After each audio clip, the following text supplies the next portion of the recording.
Hello, I'm John, the executive producer here at Final Show Films. I got a few notes for you before the show. First, I want to thank you all for watching.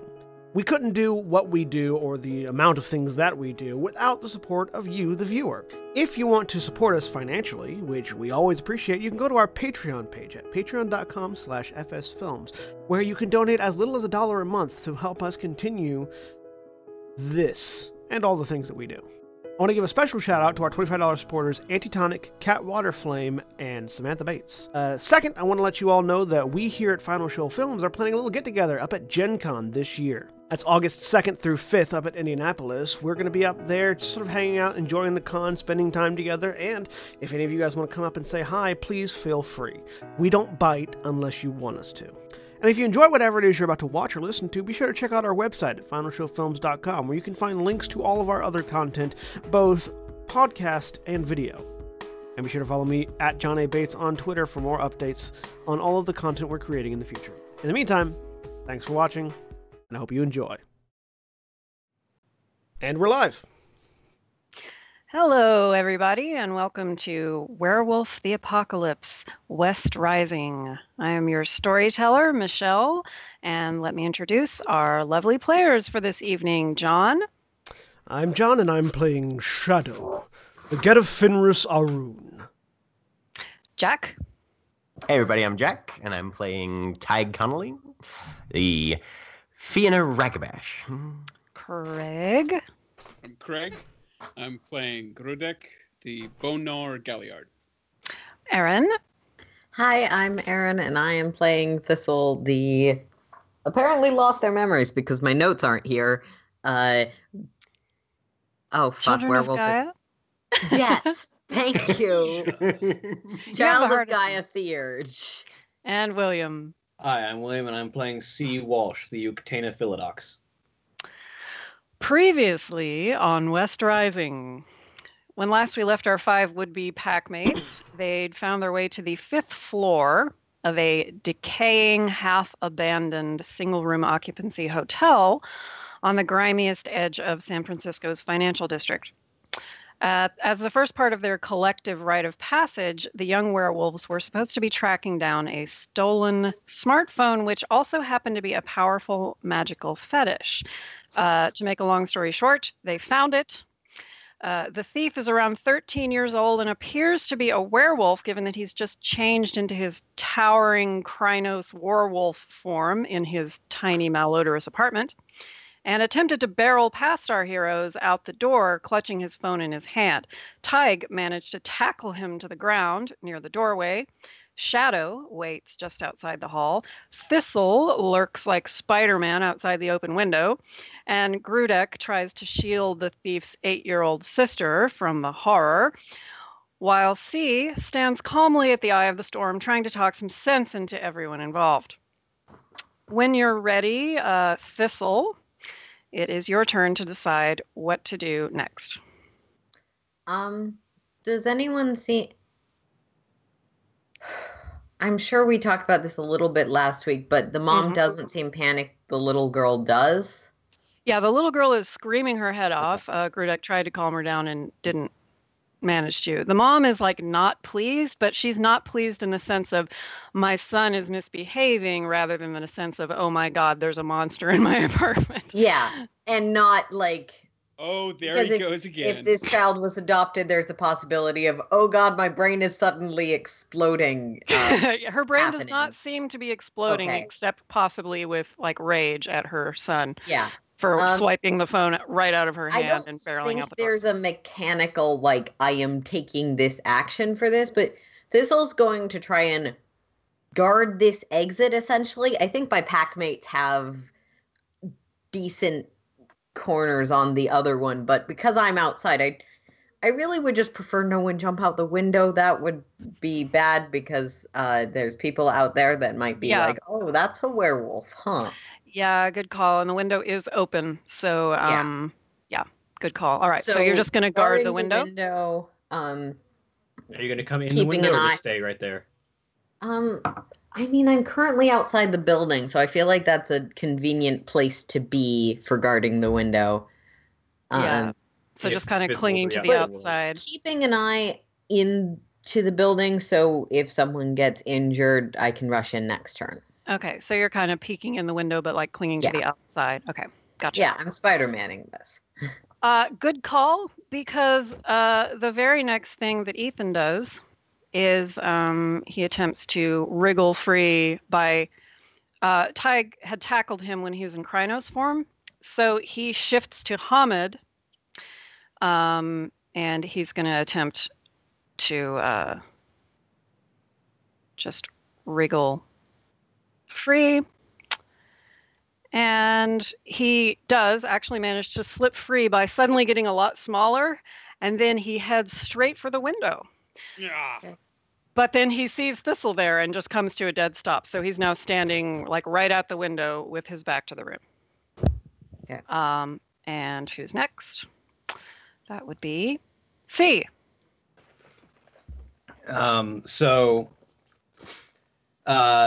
C still standing where he's at, maybe taking like 2 steps closer to the table to just kind of put his hands on it as he looks at the rest of the room.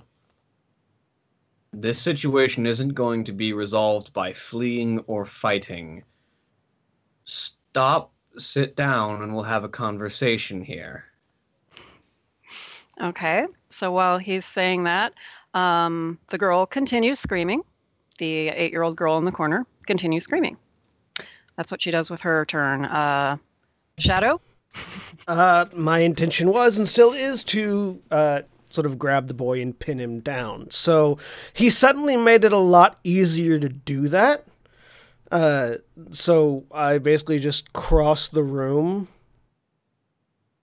and I just want to just grab him and push him to the ground and hold him there. Okay. So to cross would be one action, and to grab him would be another. So if you want to I'll spend a rage, you can do yeah. both. I've got plenty of that.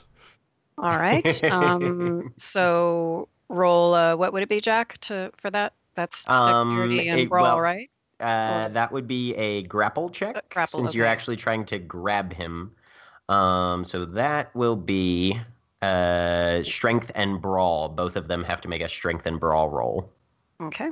So grapple check, not grapple maneuver. In terms of it's a grapple maneuver if you want to if you want to immobilize, if you want to hold somebody, that's grapple. Okay, because the combat listing has it as dex and brawl.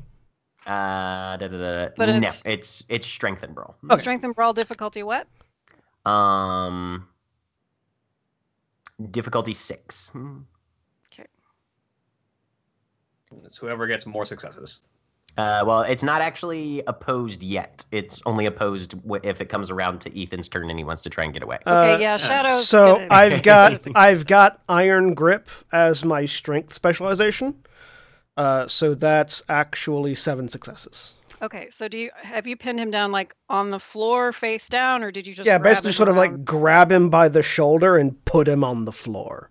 Okay, so you're pinning him down to the floor. Okay. Yeah. So he can't get away. Thistle is conveniently enough in the window that no one looking across will see that, hopefully. Okay. The mom just moves farther away from all of this nonsense toward the sink in the kitchen. And Tig, what do you do?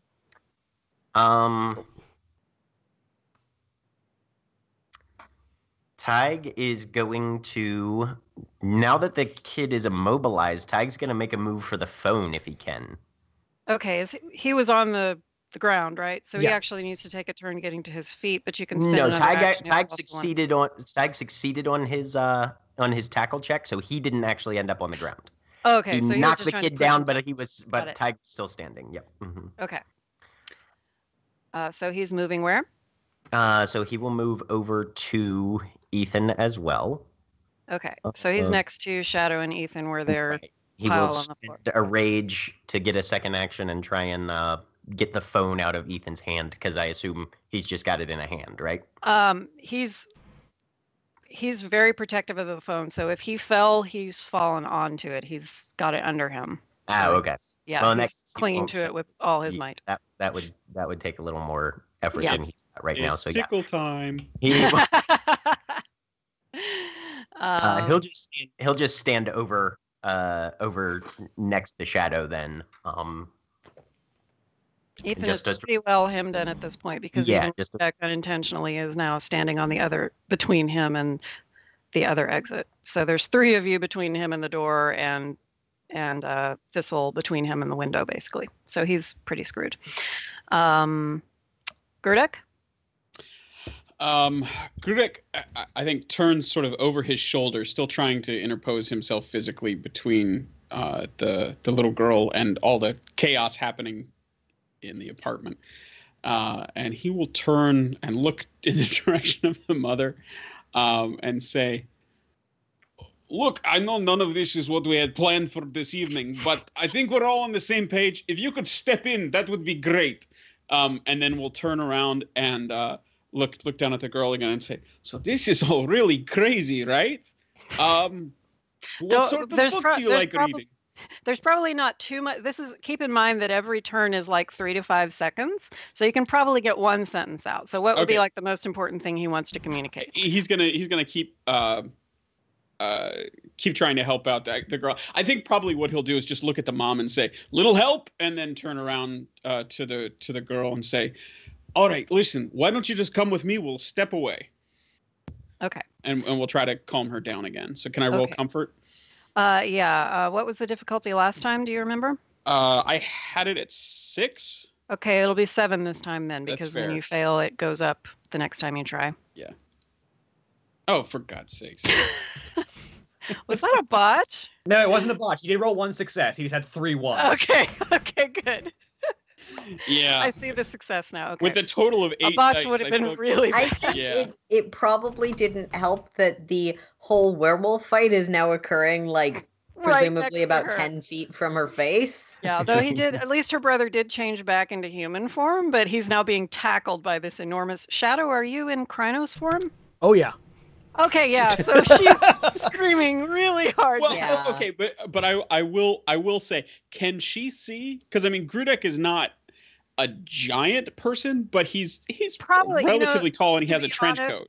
To be honest, she probably hasn't seen much of anything since she first started screaming because her eyes are squint shut, and also Grudek is like right in front of her. So she's probably not seeing Shadow yet. She can definitely hear the loud thumping noises, though. Definitely hearing Shadow, though. Yeah, she's kind of doing the, "Oh, please let it go away," kind of screaming.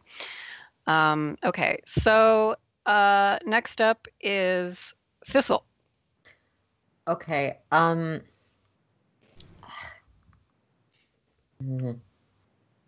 was trying to. I couldn't quite find anything that perfectly matches it in the rules.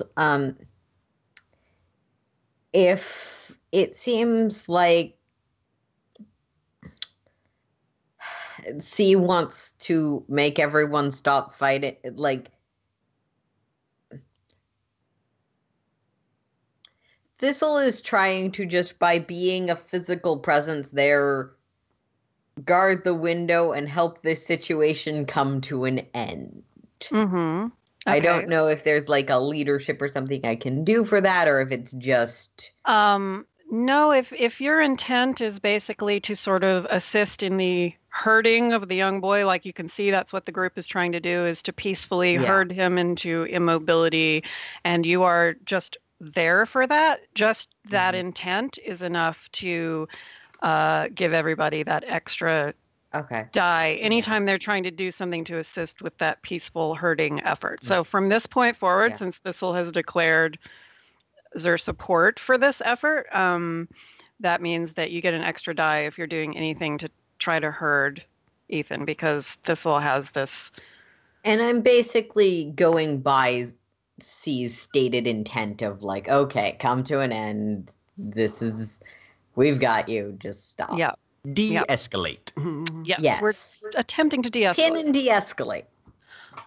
Ethan is underneath Shadow right now, so all he's doing is just clutching that phone like as tight as his little hand can possibly clutch, and he's lying on it. He's like protecting it with every fiber of his being. That's like his one intention right now, is to just lie down there on the floor on the phone, hold it tight against him with both hands underneath him. That's what he's doing.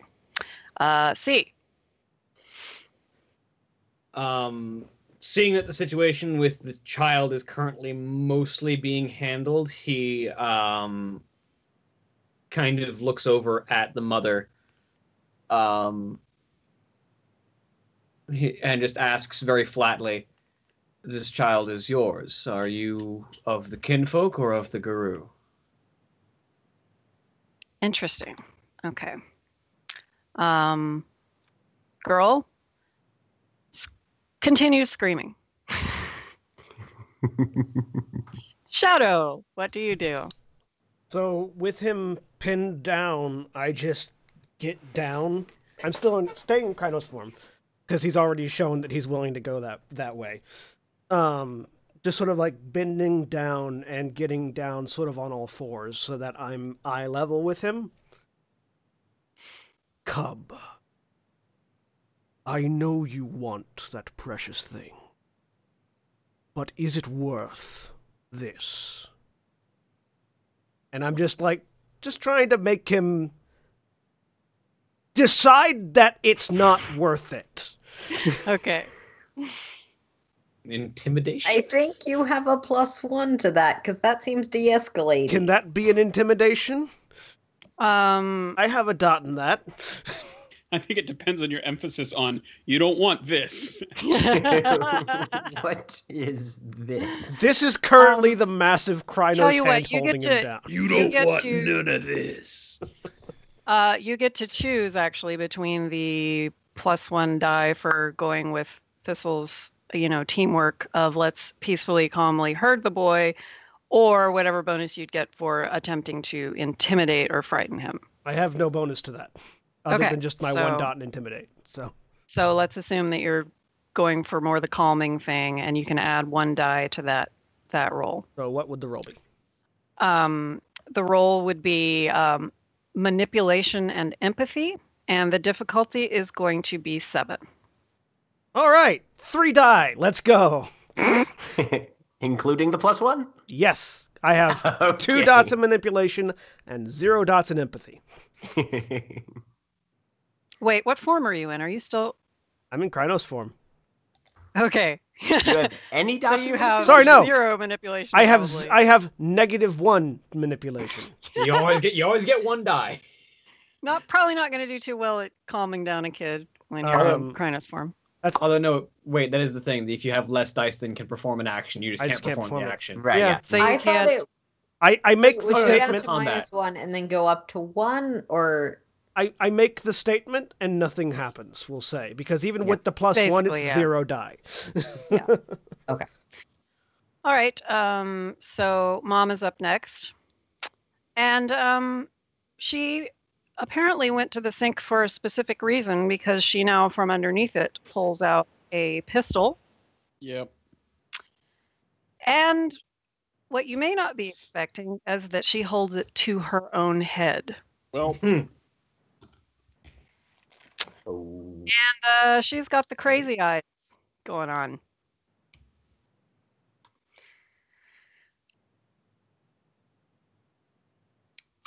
Girl's losing. Yeah, this woman has got the crazy eyes big time. She's holding a pistol to her head. And she Does she says, Okay. she says, "Back away from my son and leave right now, unless you want both these kids to watch their mother blow her own head off."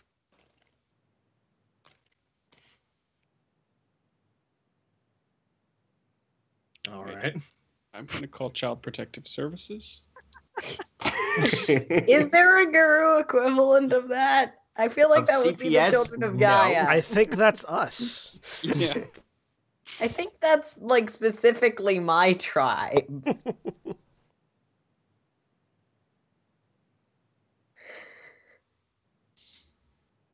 Whose turn is it? Sorry.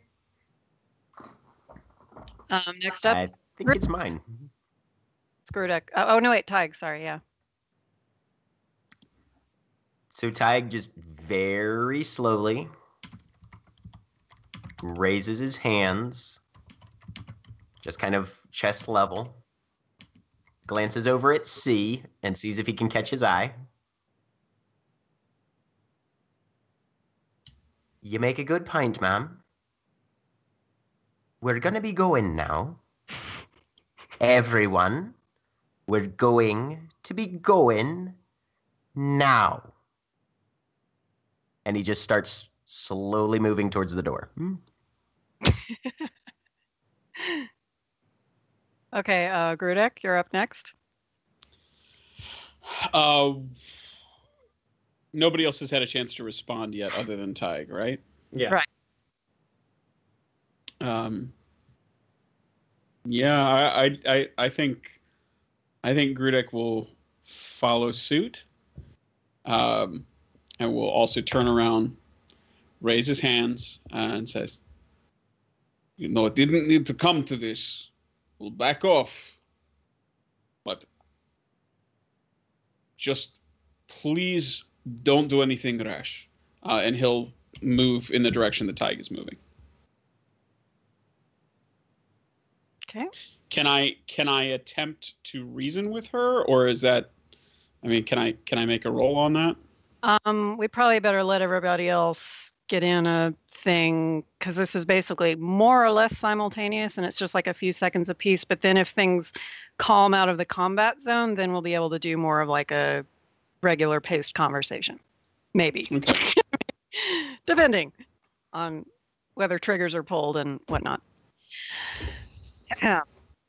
So we're starting one last, regular paced round, assuming that things de-escalate for me. This last 3 to 5 second. So everybody, starting with Thistle, you get a chance to. Yeah. Any other moves you want to try? Like, I don't know if I can just tell this because he hasn't gone yet, but does it seem like C is going to say, no, go back to attacking? From what I've seen of him so far? It's all pretty, because it's pretty simultaneous, you can probably, since you're very quick right now, like your wits are super sharp, you can probably get some idea of C's intention. Yeah. No, I was just sort of asking William what C's demeanor might tell me, if anything. C is currently focused on the mother. Okay. All of his attention is on her. Okay. So Thistle will just briefly... It would be awesome if I could get a check. Ethan, your mom and your sister are going to need you to be really brave and strong right now. I know this is scary, and this isn't how any of us wanted this to go.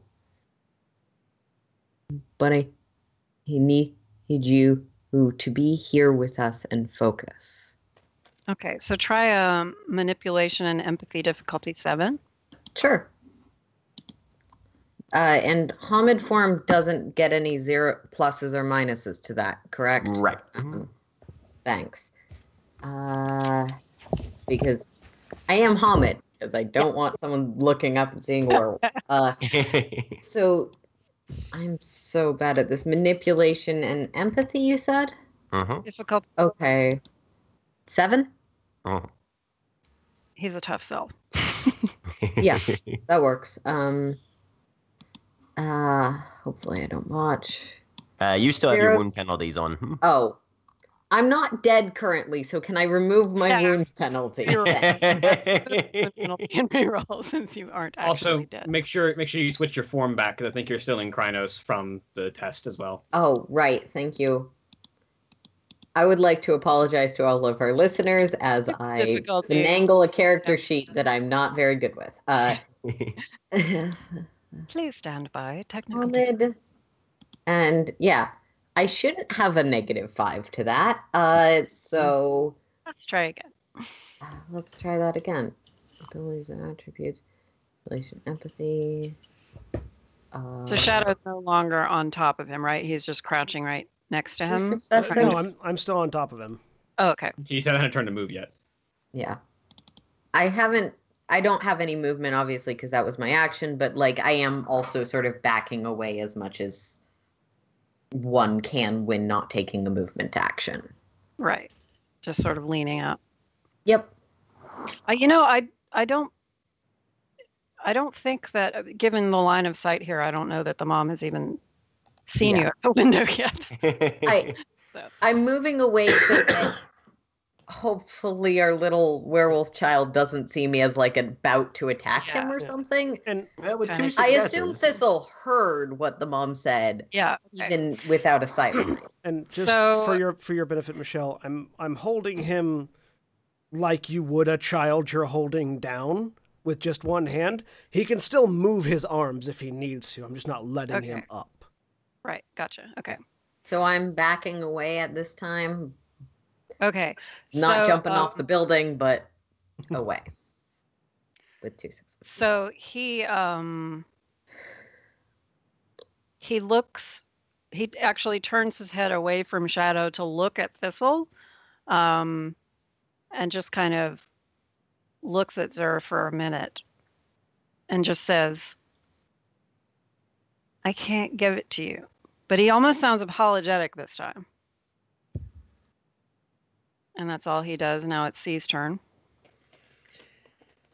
He is very calmly, from his position at the table, as like across the room from everything that's happening, just says to the mother, "This isn't worth that. You don't need to do that. Your children will need their mother in the coming years, especially with the changes that they're undergoing." Changes indeed. All right. The girl stops screaming. That's her action. She's hearing people talking in like normal tones of voice, so she stops screaming long enough to try and listen to what's actually happening. Can I roll like a manipulation, empathy, or charisma, leadership, or? I'm trying to decide for this woman. Yeah, you know what? Go ahead. Do manipulation, empathy, difficulty 8. Can I do one too? From my round talking to her. Yeah. Do I get that +1 mod from Thistle's pack ability? It's a de-escalating thing. So yeah, let's go ahead and both of you roll and add an extra die to your manipulation and empathy. Sorry, that was on difficulty. That would have been difficulty 6 rather than 8, but that's still 2 successes. Actually, that's 3 successes if commanding. No, wait, I don't have manipulation specialty. So yeah, 2 successes rather than 2 successes for each of you. Okay, and that's kind of a cumulative thing too, since you're both focusing on her. Okay. And do I get an extra? I apologize. I forget how specializations work now. 10s count if you have a applicable specialization. Any 10s count as 2 successes instead of just 1. Yeah. So doesn't matter if you didn't get any 10s. Yeah, I didn't get any 10s. Okay. Okay, cool. She so the mom makes kind of a disgusted sound and throws the gun down on the floor and says, "It wasn't loaded anyway." Jesus. Tig?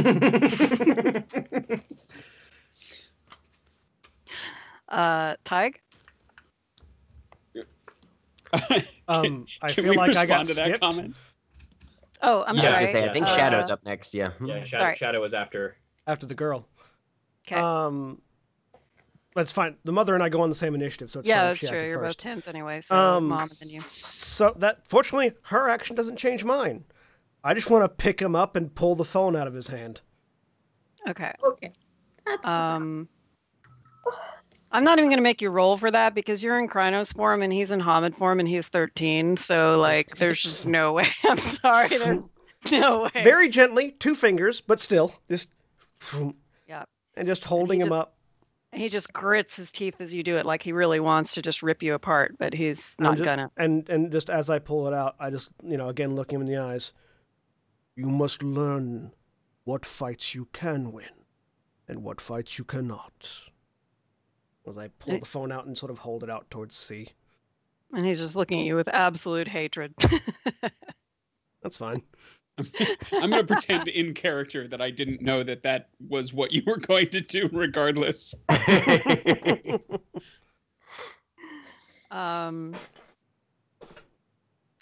see. Okay, so now it's Tig.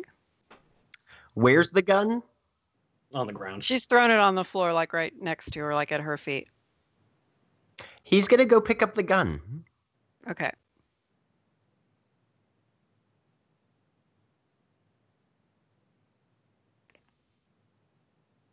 And he's gonna look her in the eye. He's just gonna pick up the gun,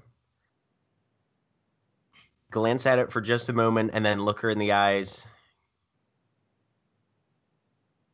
I'm terribly sorry. Okay, and Grudek? You need to get out of here now, everyone. I'm gonna take a big old whiff of the apartment again, and try up here to sense worm one more time. Specifically sniffing at the kid. At Ethan. So make the roll with difficulty 5. Okay. 2 successes. Yeah, the kid just reeks of it. Okay. Like there's that same general thing that you scented as you were coming up the stairs, like the whole building is just sort of vaguely tainted. Right. But the kid is seriously just reeks of it. Okay. With 2 successes, I can't get a better grasp of where that smell's coming from, right? I mean, I know it's coming from him, but whether he's possessed or whether it's ingrained. No, it's just like he just reeks, basically. Okay. Yeah. All right. I think for outwardly, then it looks like Grudek just kind of takes a big old lung full of air, and with his hand still up, looks at the mother, and with that same little crooked smile, he says, "You have a lovely home. Have a good evening," and backs outward to the door. Okay. Good. You don't make Shadow rip the kid's guts out. No, I was well aware. That's a conversation to have on the way home. It's like, he's worm-tainted. Indeed. Okay, so now we're back to just like a normal sequence of events. So the mom looks at Tig, who I assume is still holding her gun, and she's like, "You better give that back to me. It's all I have for protection. It's not loaded, but it scares people off, so you give that back to me."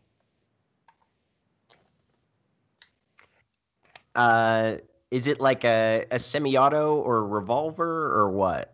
I don't know, a revolver, let's say. Okay. Tig will look at it, then kind of spin the chambers, and if it's not loaded, yeah, he'll give it back to her. Yeah, it's clearly not loaded. So she takes it and just glares at her son.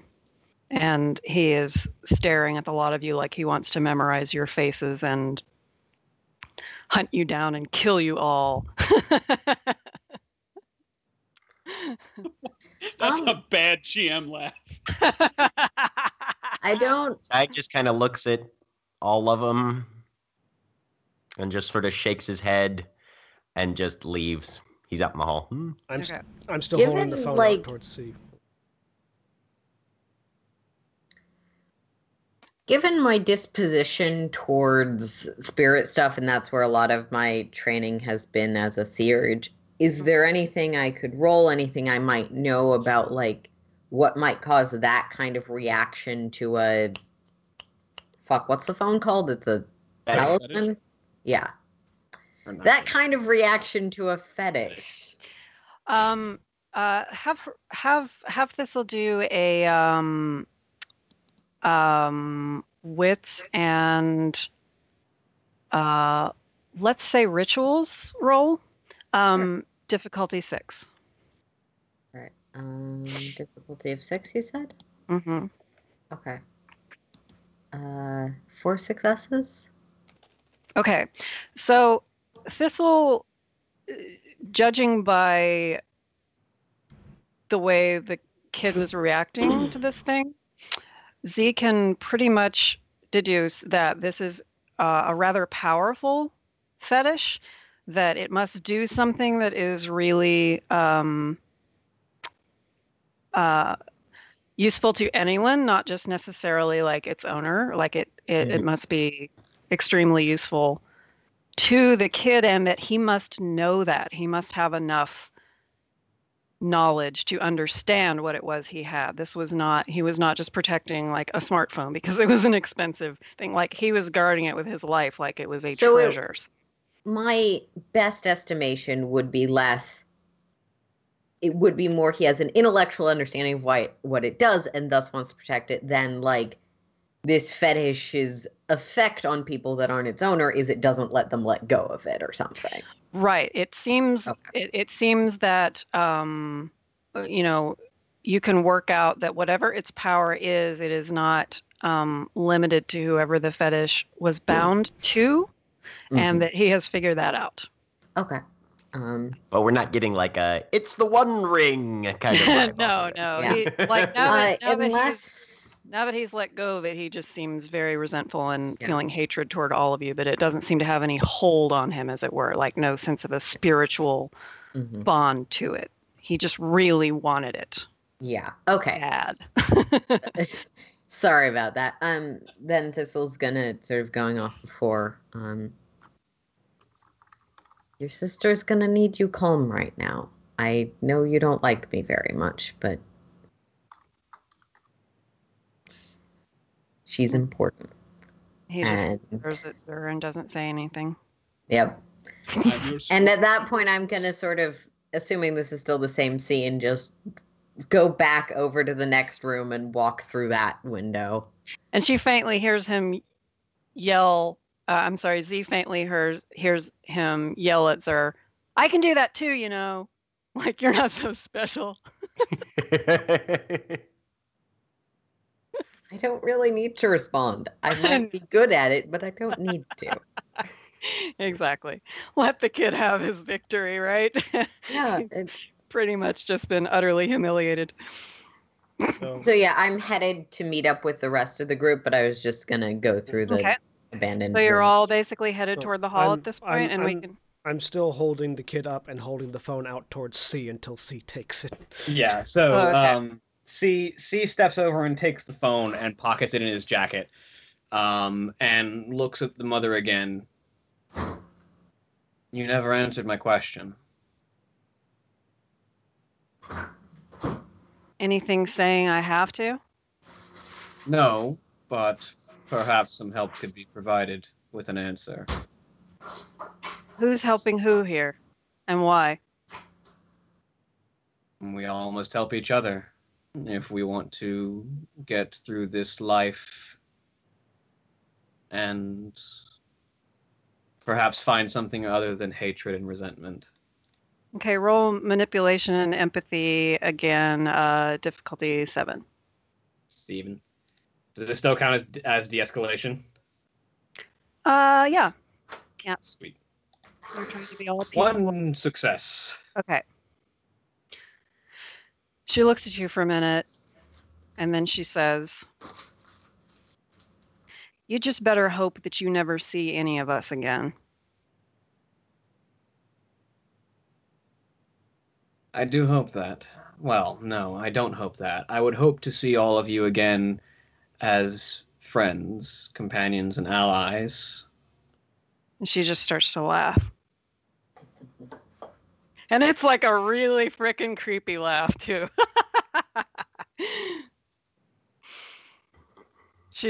In fact, she seems to be kind of like possibly evolving into hysterics a little bit. I look over at Shadow and just give the nod of the head to leave as I turn and head out. So good call. I turn the kid and hold him so that he's staring me square in the face. Mm-hmm. With utter hatred. That's fine. And I just give him long enough to memorize my face as I shift back into Hamid form. And just continue to stare him in the eyes. And he actually manages to hold your gaze steadily, which, you know, for a kid that age is pretty impressive given how terrifying you are. Basically, and he just stares back at you. And basically, like subtextually, what I'm doing is giving him a place to focus that rage. Mm-hmm. So that if he decides to come after anybody, it'll be me and not my pack. Nice. You know what? Do a manipulation and intimidation roll. All right. In Hamid form. Difficulty, I'm going to say 6. All right. Let me shift back to Hamid for him first. Because he is a tough customer, but also, you're you. So you're giving him what he wants to. I mean, yeah. 2 successes. Okay. So, so he just stares back at you with fires of hatred burning in his eyes, and you can tell he's memorizing every scar on your face right now. If you ever think this is a fight you can win, I welcome the challenge. And then I turn and walk out. Nice.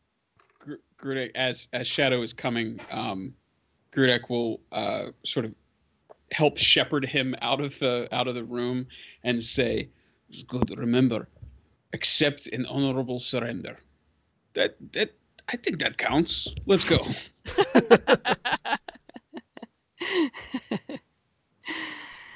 Indeed. So you're all convening in the hallway there? Tig is leaning up against the doorway to the adjacent apartment, the one that we went into where Grudek fixed the light bulb, and just giving everybody a withering stare as they come out. Okay, so I'm assuming everyone is out in the hall now. There's no one left in the apartment, right? Yeah, just close. Okay, so the mom slams the door behind her, and you hear, bolts and locks and stuff, and possibly furniture being pushed up against the door. Not that would keep Thistle out, but anyway. Yeah. And then he just sort of gives a heavy sigh. If that sort of... Did Thistle come through the other window and meet everybody in the hall at this point? Yeah, if there's withering stares being given, Thistle is now looking at the floor a bit. Okay. Withering glare not registering for Shadow. So we're all still in the hallway right outside the apartment, right? Yep. And okay. C just kind of adjusts his jacket a bit. All right, let's make our way back, shall we? Very well. Are you sure your gobshites don't have any other posturing you want to do before we leave this place? Time. Can we please do this later? I agree. Let's do this in the car. Fair enough. And Grudek gives Tig sort of a significant look and says, "Let's go right now." Not like a chastising look, but just sort of, eyebrows waggling. Right. When he sees that, Tig relaxes significantly and gives a nod. Sorry, temper gets the best of me in times like this on occasion. I think in comparison to everyone in that room, you're fine. Let's go. And we are out. All right. As we walk past the other room, Grudek will sort of do a pulling gesture, and the light bulb breaks again. Nice touch. Nice. Nice touch. And I once again take up defensive position right behind C, so that anything that tries to attack him gets slammed into a wall. I just have this Hulk standing over my shoulder. Basically, yeah. So you just make your way down the 4 or 5 flights of stairs and back to the car? Yeah, back to the parking complex. And while we're making our way, C just kind of pulls the fetish out and just looks it over a bit, trying to see what's so special about it. And it just looks like a regular old phone. Grudek is noticeably nervous and keeps trying to hurry people along. I don't... Gives it a couple turns over, puts it back. We may have established this. I mean, every contextual element we have would confirm it, but is there a way to be like, yes, no, this is the fetish we're looking for? Not what's the word I'm looking for? Not definitively. Okay. Deductively, absolutely, certainly, but you can't look from what at I know, if we of standard procedure or whatever, if we bring it back, they'll be able to be like, yes, this is the phone we were looking for. Yeah. Okay. I mean, you went to the wrong place. It's visually distinctive in that, it's got a certain kind of case on it, and you could tell it from other phones, but it is clearly designed to, even to other guru, just look like a smartphone. Okay. See, is it our responsibility to report that guru back to the Sept? Is this after we're in the car or no? This is like, yeah, as we're getting to the car. Are you driving? Or getting in the car? This is on the road to the car, I think. Okay. Yeah, like as Wait, we're on going to the as you're walking for the as car we're walking wash? to the Okay. car. Just trying to get a feel for it. Yeah. I think they definitely need to know about their existence. Oh, they're going to need to know. Ty just sort of puts a hand on Grudek's shoulder and is like, no, there's enough in that apartment that bears repeating. You see the maw in that bastard. You all did very well. Each of you. I'm obviously in no position to really judge from any position of authority, but I think that went as well as it could have. You did fine taking point, lad. Gridek nods in agreement and says, "Right, no, I think you're in a perfect position to pass out, and if we can return it, I think everyone did a wonderful job, all things considered. Not something any of us could have planned for." A few more comments, perhaps, once we're underway. Well, as he's opening up the door to the vehicle, let's get underway. Let everyone on the pile road in, and then get in the passenger seat, crank the seat back. As before, it's like about an hour's drive. So at this point, it's probably around midnight or so. That was a pretty quick. I mean, you found the guy right away. It was like an hour drive. You left it around 9. So it's like midnight-ish. It's gonna be midnight or so when you get back. Yeah. On our way back, I'm gonna make sure Shadow is buckled in and restrained, and that the doors are locked. I'm also not visibly shaking with rage anymore either. No, that's not. Well, you're not now, but before I say the next thing I'm about to say, I want to make sure that you have straps on that you're not particularly comfortable with yet, and a door that's locked. As we pull out child safety locks. Yeah, exactly. They're for werewolves too. Is the window down? Grudek will say, no. So I wanted to wait until we were far enough away because I don't think we're in a position to decide to act at this point, given the fact that there were others in the apartment. We weren't certain of the mother's status. I think she probably was Garou as well. But I'm fairly certain that child, possibly unknown, but I'm fairly certain that child was Black Spiral Dancer, and completely certain it was Worm Touched. What's the tensile strength of a door?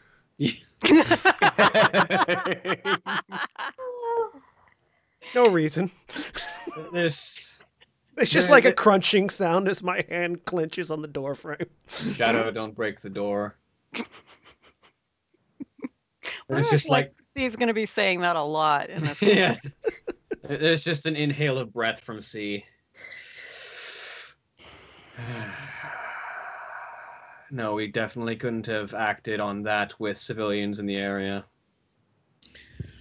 The whole building had a vague worm sense, but definitely that room. And you saw the shape of the child. At first, I thought perhaps was simply Metis, but the amount of deformities present in the Krynos form. And the glowing green eyes. Don't forget the glowing green eyes. Yeah. And the glowing green eyes. Right now, watch yourself. That's a Fianna thing.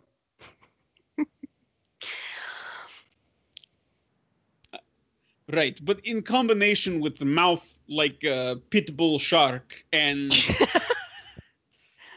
veiny bat ears. Oh, I'm not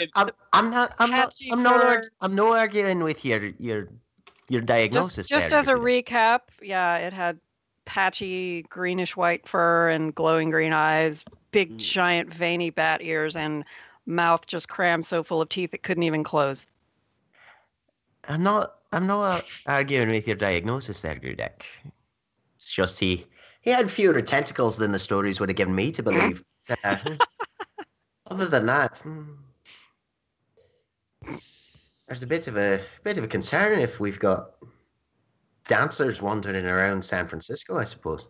I think he may simply be touched. If he was truly one of the dancers, I feel like there would be more. And if there are more... Cancers and his mother was Garou, she would have shifted too, would she not?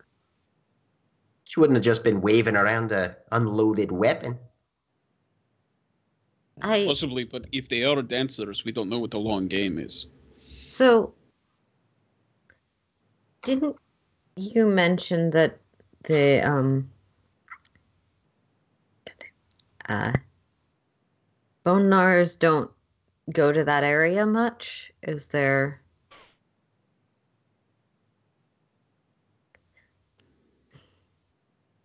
I don't know. They may not have been the only ones there. Krudek nods at Zer and says, "It's." At first, I was only aware of the fact that it wasn't an area frequented by my tribe. That can be lots of reasons. Can be unhospitable to Bone Gnawers, not an uncommon occurrence. But certainly now I have very specific questions to ask some of my good new friends in the city. I'm not making any judgment. I was just asking if cause or effect, however it may be, those things seem like they could potentially be related. At least enough that it's worth bringing up. Yeah, it looks like we'll be having some people to talk to once we get back to the cairn. Well, good news, at least we got the phone. Should we try to charge it, you think? See if we get confirmation, or just leave it as is until we get back? I would hope that we'll be able to confirm with someone there who's got a full visual description, at least with... Insert Russian person Thistle saw 30 minutes ago here. Share. With Cher. In addition, yeah, it's definitely worth bringing up. Again, cause and effect, however it is, everything we learned. If the child was worm-tainted, why would he risk discovery by stealing from a Garou? You haven't met many 13-year-olds, have you? It's not a bad question, though. I mean, most 13-year-olds from my pack at home were wizened and ancient wolves. So... Hamid's age... what's the lupus equivalent of 13? Like a 3 year months, old, maybe? Yeah. One who's just coming into adolescence. Early maturing. Not quite a pup anymore, but still pretty pup-ish. That one was certainly a pup. That's the age range we're dealing with, and the complexities of human social structure enforcing different norms as well. Are Hamid pups prone to rash misjudgments of action? Yes. Yeah. Critic is just nodding. I understand. Also, as are many Hamid adults, I'll be completely honest. Before I say this in character, I just want to confirm 13 is also young if he were a Hamid, right? For him to have had his first change. I think actually the first Not change really, comes no. the first change comes around adolescence. Yeah, you guys were all pretty late, actually, most of you. Late bloomers, team. Yep. It's usually around 13 or so. 12, 13. Yeah, because that's when the hormones start driving you, and that's the perfect time for rage to set in. Yes. But Shadow does bring up a decent line of inquiry there, I'd say. It does not... Sorry. If you've got well, there's few individuals that are as widely reviled amongst the Garou as the Black Spirals are. And if you've started your first forays into the life of a werewolf, it seems that ripping off a magic phone from one of the folks that are sworn to hunt you down and rip you to pieces, not the most intelligent or circumspect idea. Well, even for a dumbass kid. No, I mean, this is not something I was taught much about. Would he automatically know that we're sworn to hunt him down and kill him? I feel like that's the sort of thing that's probably pretty clearly educated into him, even from young age. If They he weren't were, living in That an mom did underground not seem cesspool like of- the type to explain basic, like, rules of the world to people, but you'd know better than me. If he were a dancer, at least. If not simply worm-tainted. Well, also, not all dancers are born in hives. I think it's rare, but not unheard of, that there could be dancer kinfolk, or even just a lost cub. So we're thinking the poor wee bastard's off on his own, trying to figure this all out for himself. Well, or at least he may not even be a dancer. Whatever the but mother was, she seemed not to be. She wasn't surprised at all. There were multiple Krynos in that room, not just her cub. But there was madness in her eyes. And Yeah. she reacted very specifically to the implication that we might be compatriots. I suspect the child might not be a dancer, but rather the cub of a dancer. Well, all this is fascinating, but I'm reckoning we better get back to the cairn and talk to somebody with a bit more education and knowledge on this before we go drive ourselves mad. always a very good suggestion. We've got about 20 more minutes of driving. Also, completely out of character. I think I had my mic muted. Was I coming in very quietly for a while? A little bit quieter. A little bit, but we Not could too still hear. Yeah. Okay. Yeah, I found out the other night that my the hardware mute on the mic does not work particularly well, which was a little bit mortifying. So Yeah. So is there anything else that you guys want to say amongst yourselves before you're in earshot of your elders and whatnot, or are you? I lift my hand off the door where there's now fingerprints and go, or sorry, C. Grudek is now going to unwrap and eat the protein bar that was given to him earlier. Yeah. Just try not to break the door as a whole. I try to roll the window back up and see if it works. This car's probably new enough it's electric, so he tests the window himself. Any other points anybody wants to make before you're overheard? Okay, I know we're all fairly new at this, but how would we rate us? Because we're getting a grade on a group project.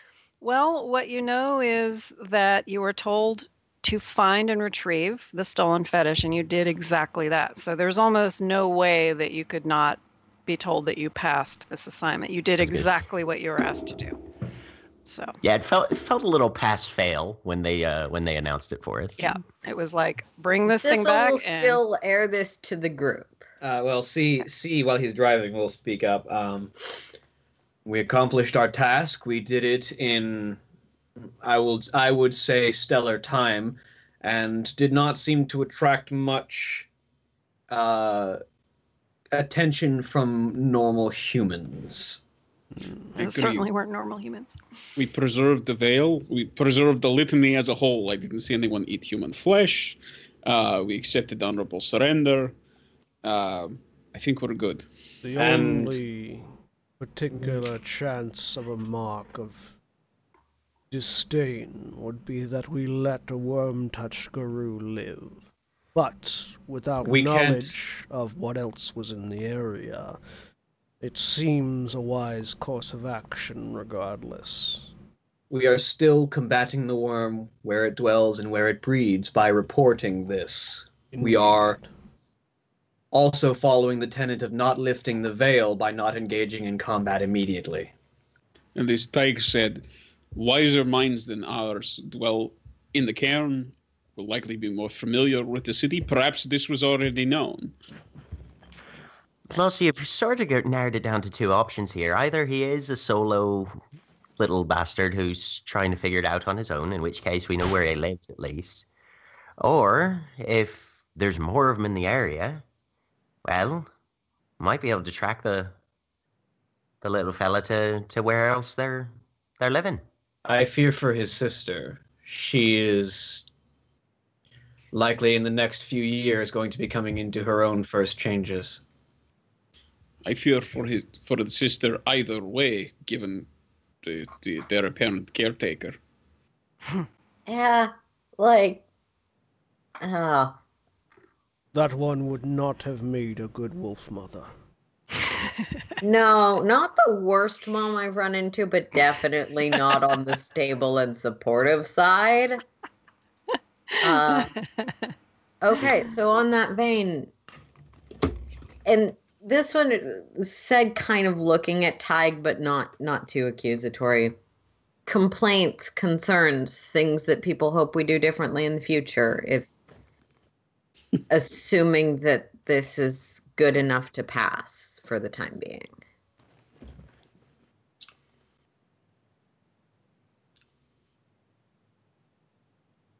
Yeah, that's always a question that doesn't get answers. Okay. Well, but one of us was giving the others stink eye as we walked out of the apartment. I wasn't gonna say it like that. But... No, Tig is sitting there and he's obviously contemplating the next thing he's going to say. And so C gives him a couple of seconds, and after a bit, does he speak up? Yeah. Okay. It's difficult to work together, especially when you don't have much time to prepare. And I'd say if a decision's to be made or a signal's to be followed, might save the conferencing for either before or after, but not during the middle of.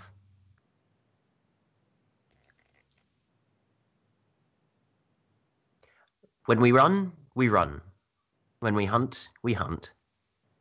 When we kill, we kill. But if we're running, that's not the time to stop and talk.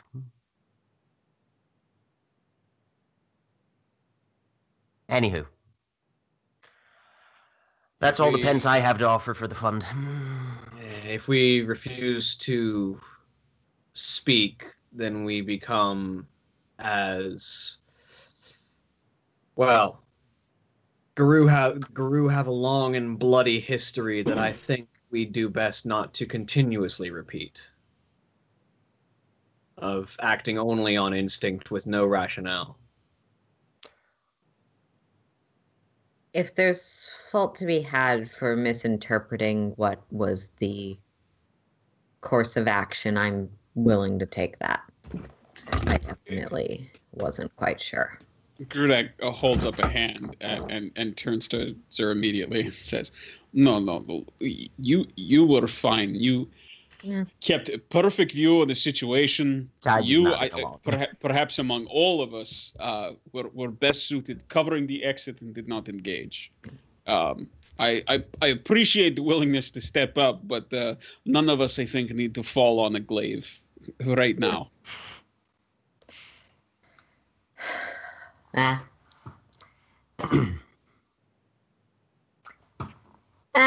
It'll be fine. But it's always better to say that stuff and not let it stew. Or usually better. All things considered, we've got our fetish. We've all got 10 fingers, 10 toes. Not a significant amount of collateral damage left behind. I'd say we can walk in with our ears held high. All right. So on that note, you eventually make your way back to the park, which Cher is actually there waiting to let you guys back in because, it's closed to regular people. So she, quietly shows you the way through the security protocols and leads you back up the trail the long walk back up over the boulders into the cairn grounds. Can we quickly confirm with her that it's the phone? Sure. Mm-hmm. Yeah. That's the right case, essentially. Yeah. See, do you want to see if she recognizes the phone? Yes. And I just kind of pull it out of the jacket and then show it to her. And she gives you a big gap-toothed grin and says, Da! Молодец. Thank you. Excellent. Thank you, Chef. I was going to say, Tig just kind of glances back and forth like he's trying to remember something. Spasibo, sister. And she just cracks up. Right, and then just gives the most elaborate shrug that he can manage. And she just cracks up and leads you guys to the cairn. And over the boulders, up the stream to where Bridge Runner is sitting right in that middle of that circle of redwoods. And by the way, I have added a sort of a general clumsy sketch of the cairn grounds to your journals if you want to take a look at that. Great. Where it says Western Eye Cairn, that's what you're dealing with basically. Okay. It's even got a little scale and cardinal directions and all that stuff. So so you just follow the little stream up to the redwood circle, and Bridge Runner appears to have dozed off, but he quickly snaps to attention when he hears your approach. He's in Hamid form as usual, and he kind of smooths out his salt and pepper hair and gets to his feet. How are you then, Dado? Well, y'all are back quick. I'm guessing either things went real well or real bad. Those are the two options, and I'd say both. C just kind of hit the phone out of his jacket and extends it. Well, I'll be damned. He takes the phone and looks at it. Yep, that's the one, all right. And he pockets it. We've got a bit of a report to make as well. Well, I imagine you do. Tig sort of shoves Grudek forward a little bit. Grudek will step forward and say, we had a little bit of a surprise on the way. Kids sleeping okay, by the way? Everyone all right? Still down? Oh, yeah, everything's good. Oh, good. So, speaking of children, the one that had taken the phone was Garou.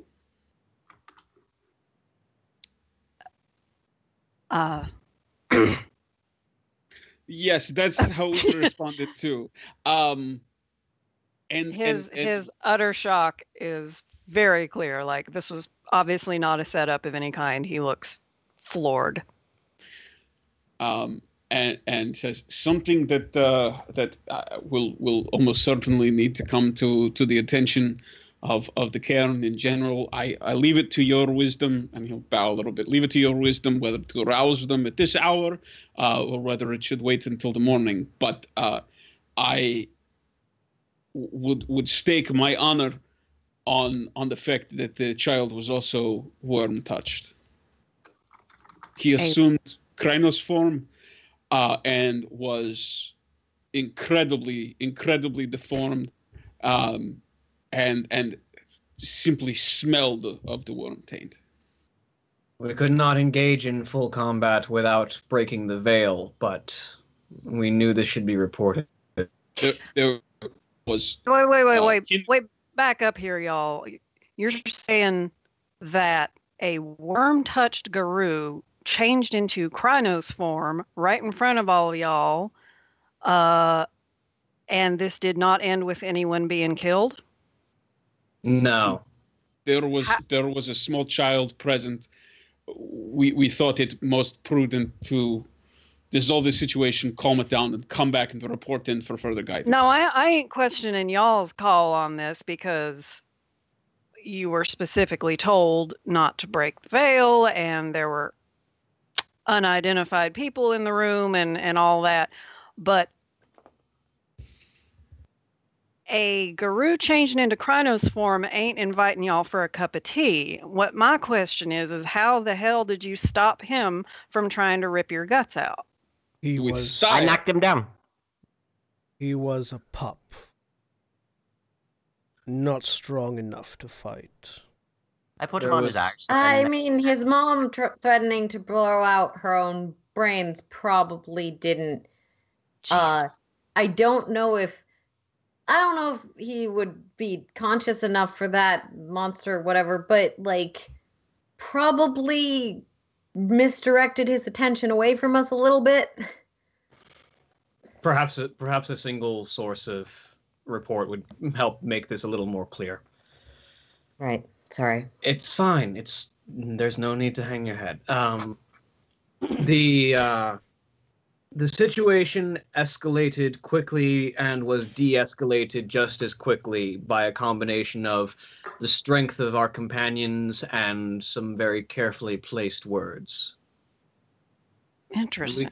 We could not engage in lethal force without very obviously breaking the veil, as there were those we believe not to be Guru within the apartment complex as well.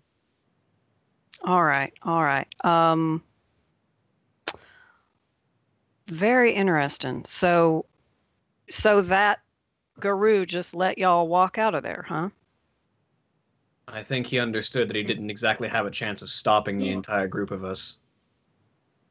He shifted Turns out that Shadow and Krynos form can be very compelling. Thistle. No, I was just thinking that Tig, when he was on you, didn't he shift back to try and run the other way? Oh, yeah, no, he was in Krynos there for a bit. I knocked him on his arse. Then he went back to a smaller form, probably trying to dodge under me, and made for the window. He looked like he wanted to get out of there more than he wanted to murder anybody. I mean, at least at first.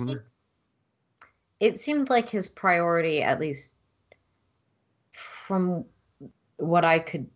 It seemed like his priority was to keep the fetish almost at the expense of anything else. Yes. Yeah, I think so. I mean,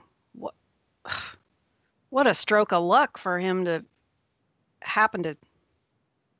I don't think this was luck. Could we impose upon you, perhaps, given this additional information, to tell us the nature of the fetish at this point? It might instruct our education and our ability to further understand the events.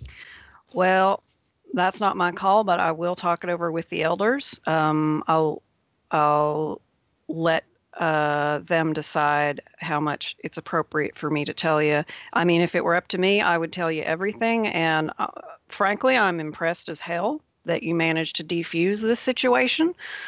I would not have thought that possible from what you're telling me, especially if this is a fairly young Guru. They're not known for their restraint. So y'all must have had a pretty compelling combination of things to keep him under control, and that is pretty damn impressive in my book. But yeah, Tyke just goes like Vanna White at Shadow.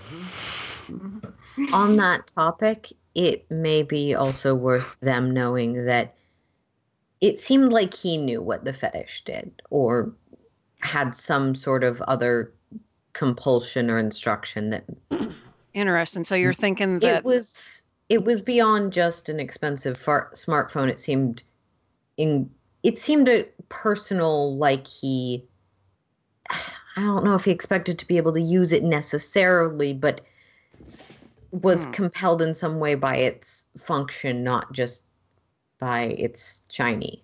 He said he could not give it to us. Interesting. So this is looking more and more like this wasn't some random purse snatching. Sounds to me like he was after that thing. He knew what he was getting. And his mother was completely unaffected by his transformation and that of Shadow. And so kinfolk at the very least. His younger sister is nearing the age of first change if she is also Guru. She seems surprised, but... It's real unlikely for more than one. It's real unlikely for more than one child in a family to be Guru, but I mean, it happens. March Lyon's got like 4 Guru kids, but that's a whole other story. He's also got a lot of kids who ain't Guru, but yeah.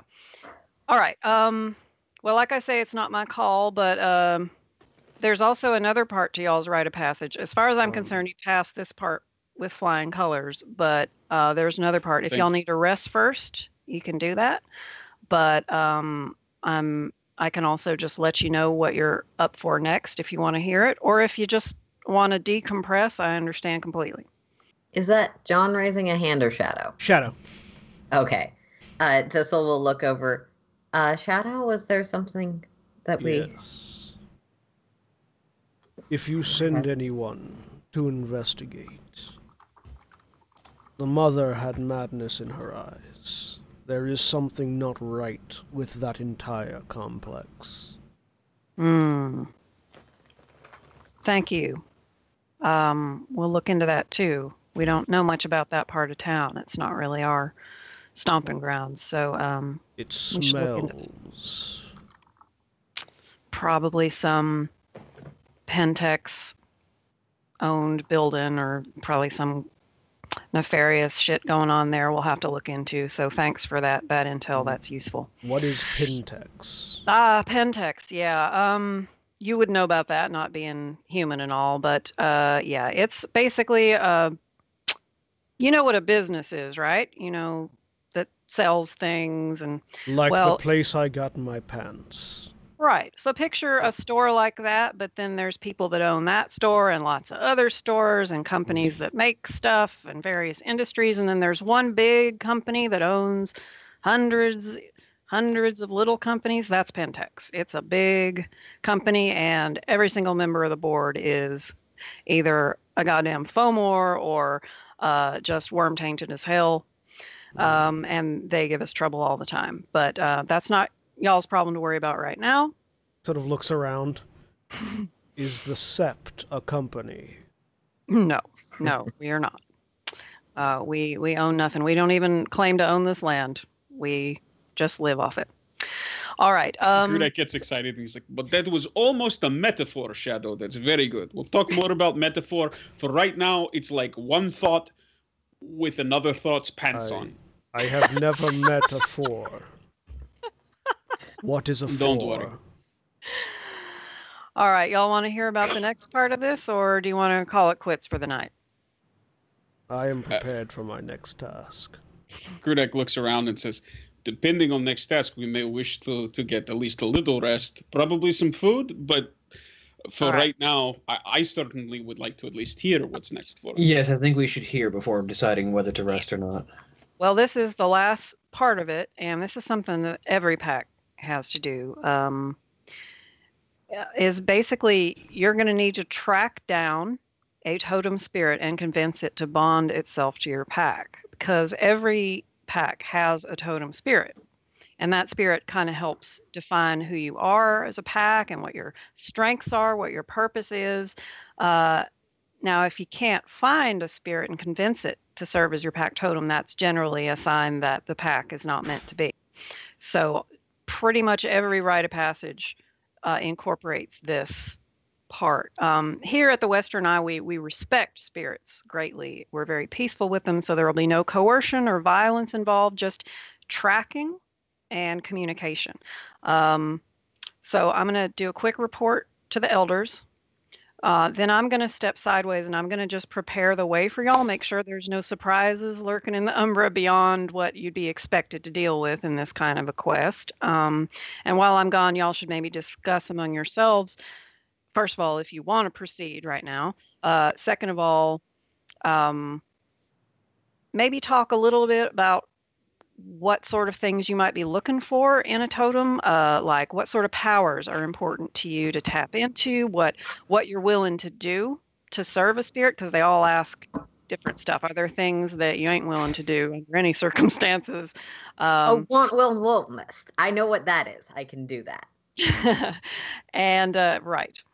And if there are any particular spirits that you already are familiar with by hearsay or whatever, and you've just been dying to get to know, that's another thing you can talk about. Although, Thistle, I'm afraid your dad's little friend is out of the running. No, I kind of figured that wasn't going to be. Bit of a conflict. Parent of number interest. 4 was not on the table. Yeah, kind of a conflict of interest there, because it'll be something that's shared by all of you equally. But yeah, talk it over, and when I get back, let me know what you're thinking. And I'll advise you on maybe what sort of spirit you might want to look for and how you might track that type of spirit down. So I'll be back in a jiffy. I'll just make yourselves comfortable, all right? Thanks. Grudek looks around at the others and says, everyone hungry? I go get Pachki. I brought it back yesterday. Still very fresh. I'll be right back. And he sort of rushes off. Tig, I know you're... jet lagged might be the equivalent term. The moon lag, bridge lag. I like moon lagged. Moon lagged works. Okay, I know you're potentially moon lagged. Are you good, or do you need to stop for the night? Well, honestly, there's a bit of the impetus to just get this over with. We can move. Okay. If we are going to step sideways, go on. I don't want to drag anyone past their limits when we don't need to. If we are going to step sideways, I'll need to retrieve something from my vehicle. Right then. Grudek is back, and he's bearing a box filled with yeast, jam-filled pastries, and sort of juggling 2 pitchers. He said, I wasn't sure if we were going to continue on tonight or go to bed, so I brought water and coffee. Also Pachki. And he sits down and starts handing them out. By the way, never too late for coffee. By the way, William, if you do go back to your car and back, that's like another 2 hours, because it takes like about an hour to walk up the trail. It's about midnight right now, so if you walk back to your car and then back, it'll be 2 a.m. Yeah. Yeah. So. What do you need from your car, C? My implement of protection. I lived long enough in Hamid form that I'm still not quite familiar with claws, but I am a hand with a blade. Well, I thought Bridgerunner just said there'd be no violence involved. Not with the spirit, but there may be dangers in the Umbra itself. I just reach out. We might be. And put a hand on C's shoulder. I am your shield. When we encounter danger, I will protect you. I appreciate that, but I'd rather not be mostly defenseless myself. This one's coming in quite a dab hand with the metaphors there, Grudek. And I will say also, John reached his hand over out of camera. Will, just as your dog sort of reached up behind your chair for a second, and I was like, whoa, what is happening? I am that good. I think Wolf has a psychic connection to the stream. We need to be concerned now. I am just that good. Yeah. All right. So is C going to his car and back, or no? I think I will go retrieve it now, and when I'll and we can decide whether we want to rest or not. So I'll be back in a couple of hours, just the amount of time it takes to get to the car and back. All right. Why don't the rest of you sleep? C, if you want some company, I'll come with you. Certainly. Okay, so C and Grudek are going to go down to C's car, and the rest of you are going to nap for a few hours. Yeah, take a nap. I'm sure it's fine, but we did just piss off a child of anger and death and tentacles, so be careful. That's Grudek's not going to say that, but that's why he's going. Did you leave the pitcher of coffee on the ground? Or on yeah, whatever? they're both there. If I see Shadow looking at it, I will show you. It is excellent.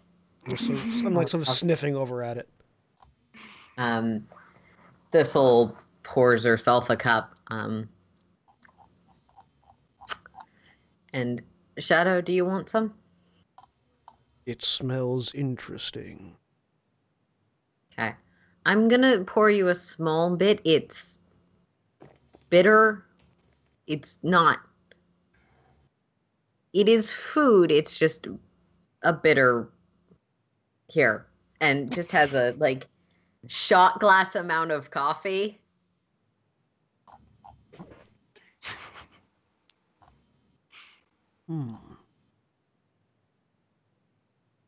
Molto bene.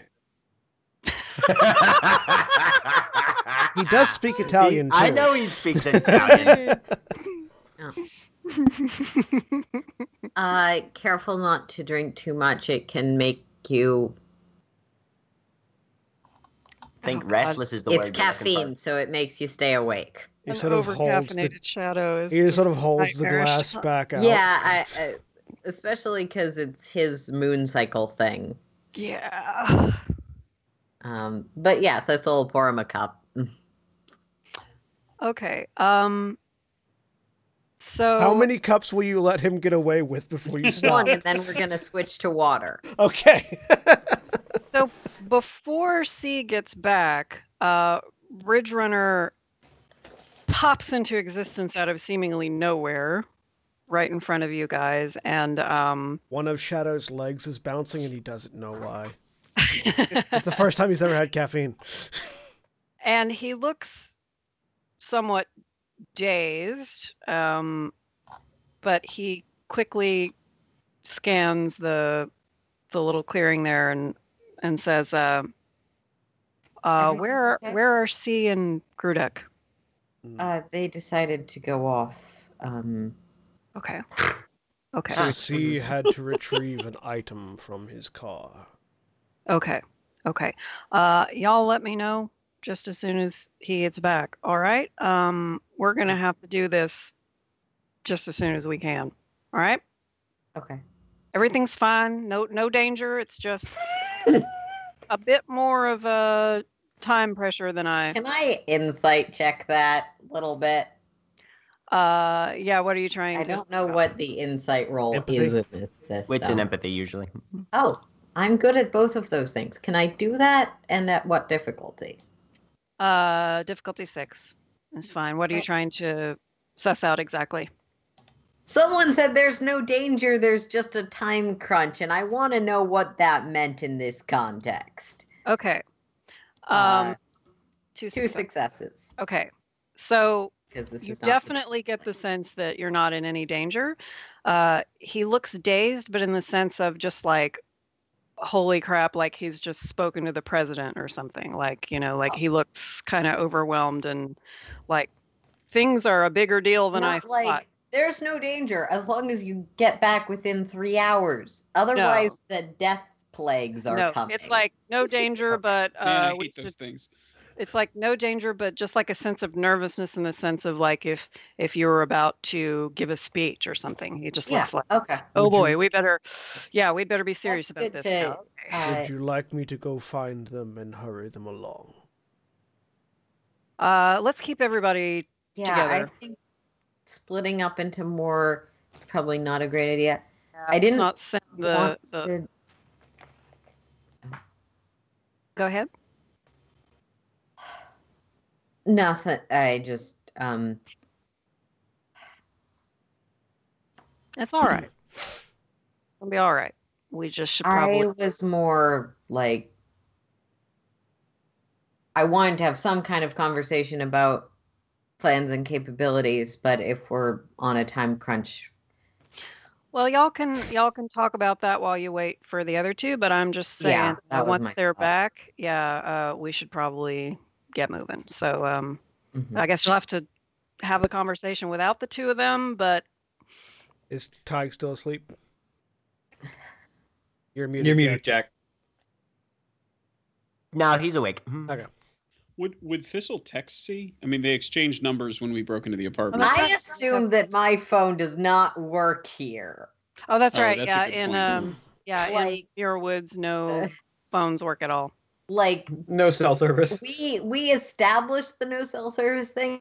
That's not like so. Thistle is not trying at this time because it's more confusing to get a text like 3 days later saying because then so not currently. But yeah, no, planning what we'd be interested in or what we're looking for is probably a good idea.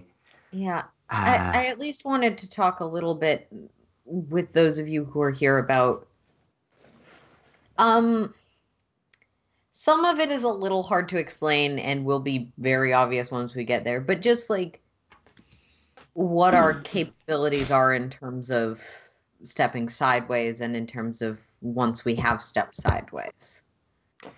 Well, we need to chase down a spirit and figure out what sort of things it can offer and what sort of things it's going to ask for in exchange.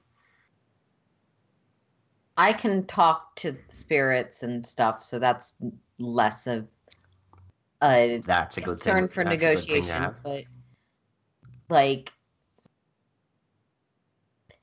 I don't know if there's anything. C was putting it as like knowing our strengths and weaknesses so that we do team stuff, and the person who can lead in any given situation does as much as is useful. So I just sort of, I can talk to spirits. I'm sort of inclined towards them, or they're inclined towards me. So yeah, there's that. I just wanted to sort of understand what, if anything, other people have that might be important to know about. Well, I mean, you have like a field book on the various spirits you might find on the other side. Like catching a snake, like, and or you catching a rabbit, like, and then this is the sort of things they can do. I'm assuming that I have some of that information in character. You might know a little bit about, you might have heard some about different types of spirits, and you might know, Bridge Runner might have told you like what some of the other packs, what their totems are and what they do and stuff. And you can always, like, if there's a specific spirit that you want to find out whether Thistle knows what that spirit can do, you can always make a roll. And I believe that would be a rituals, like intelligence and rituals, because it's what has he learned.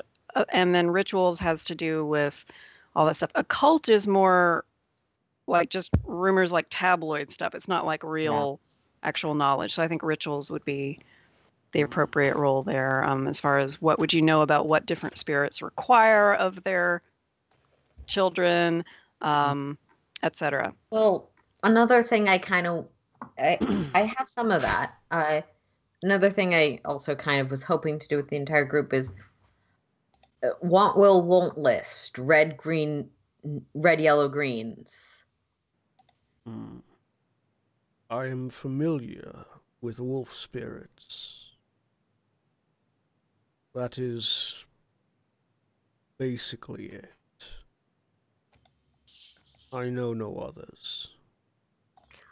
Well, I mean, are we looking for something that'll help us being better fighters? Are we looking for something that'll make us give us more information if we need to solve or ask questions? Are we looking for something that's just kind of a mixed bag, or?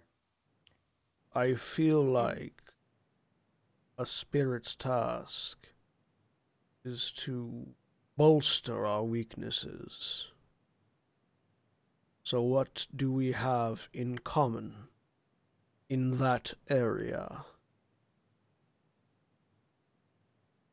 For me, well, I can tell knowledge. Well,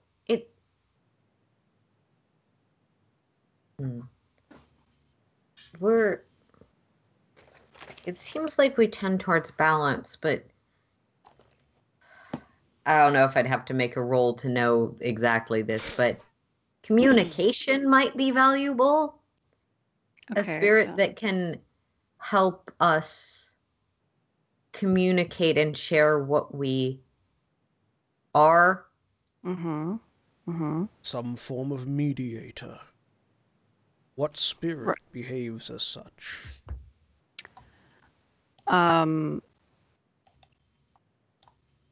Yeah, okay. Thistle, do a intelligence and rituals roll, difficulty 7. I'm assuming this is not pop culture. Right. Right. Maybe if I had grown up here, but no, it's not pop. Oh, Okay. sorry, wrong difficulty. So that would be 2 successes. Okay. So this may be actually where Thistle's knowledge actually exceeds mine somewhat. Because I hadn't actually categorized All I know in my is head this that way. when I was reading through the totems thing in the perks, there was something that said if you have this many points, you can get a telepathic bond thing. Right. And that's what Thistle is sort of hoping for getting at. I just don't know what spirit. So Thistle would know that if you if you give enough of your time and your devotion and your essence to a spirit, it can learn how to contact you anytime, anywhere, and facilitate communication between you, even at long distances. So Z would know that any spirit could do that. And Z might also have a list of and I don't actually know specific names, but Thistle would be able to list 3 different spirits that are known for giving their children a bit of an extra bit of charisma, a bit of things that help them communicate better with other people. And so for now, we can just fill in Thistle names 3 different spirits, and then if that becomes relevant, and Thistle will say, and we'll edit this. We'll edit this based on someone going, here's the werewolf lore. Hummingbirds, dolphins, that sort of thing might be inclined towards communication. Mm-hmm. And if it becomes relevant later, I can always come back and say, oh, and that's one of the things Thistle named. Yeah. Cool. But just that's helpful for, I assume with 2 successes, Thistle, like you said, knows that most spirits can offer that if at a certain level. So a spirit that might be inclined towards helping us communicate is something that appeals to me. Damn it, I wish we had everyone here, but Well,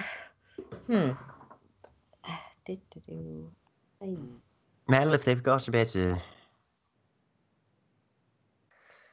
delayed on the path, well, I guess we'll just have to make it up as we go along. So, a totem that tends towards respect or wisdom.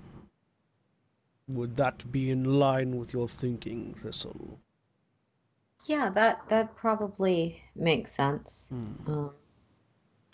All right, so since it's about a quarter till, let's take a 15-minute break, and then when we come back, we will embark on our little spirit journey. All right? We'll be back in a couple minutes.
And we're back. Hi, everybody. Welcome back to West Rising. As C and Grudek return to the cairn after having made a brief detour to fetch C's sword, just in case. Also his journal. And his journal. Best friends now. Best friends. I'm sure they've got a lot to talk about on the way, spirit stuff.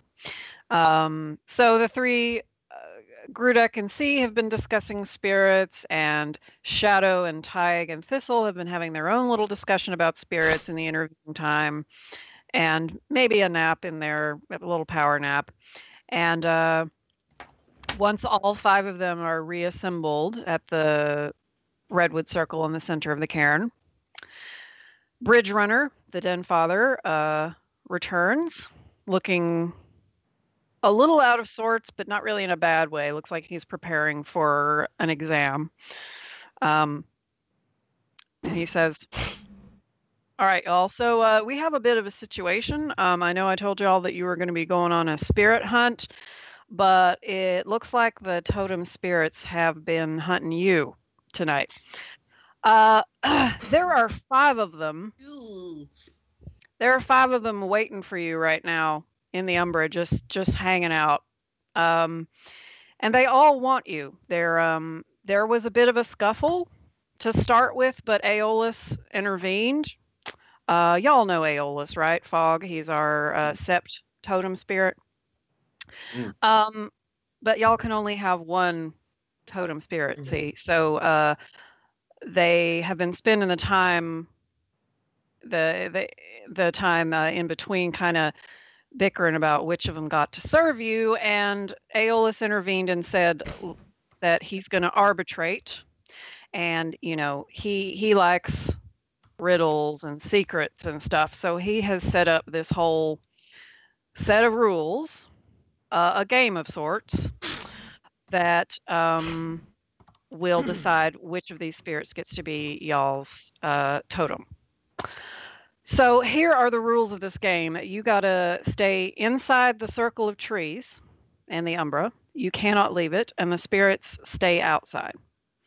You won't be able to see them too clearly, but you can ask them things. And basically it goes like this. You may ask them each 3 questions. They do not have to be yes or no questions. You can ask them open-ended questions like, what's your favorite color, or whatever. But one of the answers of the 3 is going to be a lie. Is how that goes. The spirits do not know the answers to the other spirits' questions, so they won't know which of the other spirits' answers is a lie. They have no knowledge of the others, only their own. Once you have spoken to all 5 spirits and asked them the 3 questions y'all want to ask, and made note of their answers, then you can confer with each other, and y'all are going to vote on which spirit you want. And the spirits are going to be paying attention to how quickly y'all can be unanimous. Like, this is not a majority vote here. Y'all got to all pick the same one. Any questions? Yeah, kind of, maybe. You said we ask 3 questions to each. Do we, 1, are they the same questions for each, or no? 2, so, like, do we ask 1 question, get 1 answer, ask 1 question, get 1 answer, or ask 3 questions, get 3 answers? It'll be question, answer, question, answer, question, answer. Was that 3? Okay, so it's we ask them a question, and then we get an answer, and then the next question we ask, having heard the first answer. That is correct, yes. Okay, that's what I was trying to Now, clarify. as far as whether you ask the same ones or different ones, that's entirely up to y'all. Okay. And there's no rules about the kind of questions you can ask. Do we each get 3 questions, or just the pack as a whole? That's also up to you. If y'all want to take turns, 1 ask each spirit. If you want to appoint one of you to ask all of them, that's up to you. That is not in the rules. Is it assumed basically by the nature of this taking place that we are qualified for all of the spirits? Like, It would seem so. Okay, so it's not going to be like, you picked the spirit that only takes women, and right? No, nothing like that. They all want you. They all want you, but they can't all have you. So yeah, all right. Just, I feel like that would have been an important question if it wasn't the case. For the record, neither in my memory nor anything that I have ever read, any legend. It was the first thing I could think of that we aren't. Right. No.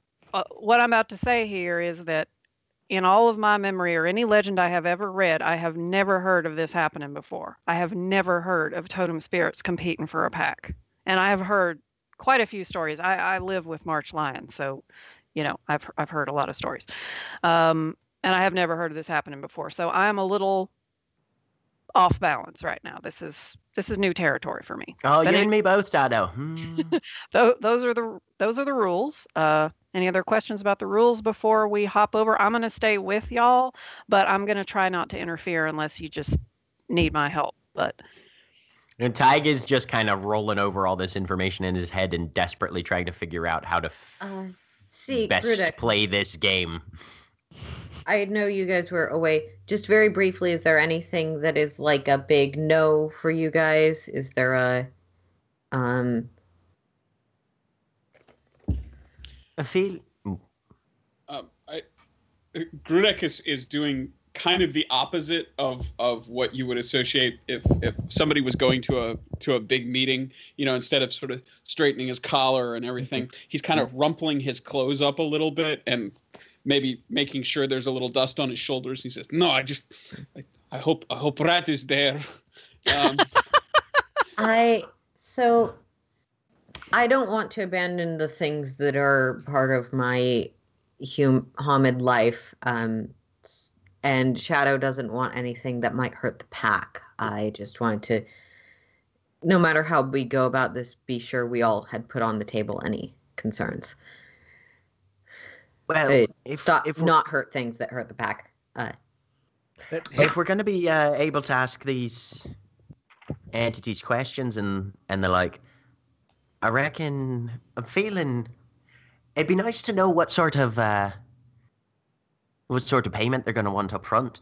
Well, I had a thought of that. If the Spirit Fog would make this a game, perhaps we should play this game. One of the 3 questions will be a lie. Suppose our first question to each spirit is, which of your 3 questions will you lie to us?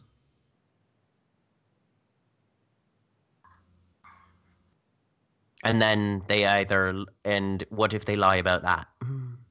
Well, then the other 2 are truth. If you guys how would we know? If your characters are really interested in trying to game this, you're welcome to make an intelligence and enigmas roll. I can do that. I can also do that. I am going to try this. So you can all do that, and I will let you know. Can this be pop culture? Also, what difficulty? I do not think spirit games are pop culture. You know what? They are totally the thing that shows up in fandom. What are you talking about? I'm actually going to allow this because anybody with like a really broad knowledge of pop culture might have seen a similar kind of game on a show or a. I mean, one always tells the truth, one always lies puzzle is in every like. Right. No, and one always lies. There's 3 doors. There's so this kind of thing comes up in doors, all sorts of things. So I will actually allow that as a specialty case. And difficulty? What's our difficulty? 7. Oh, cool. Intelligence, enigmas.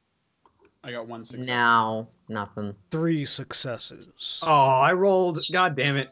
I actually botched. Shadow's like, the wolves used to pass the time. I had 1 5 dice and not nada. In order to survive in the wild, one must be good at solving mysteries.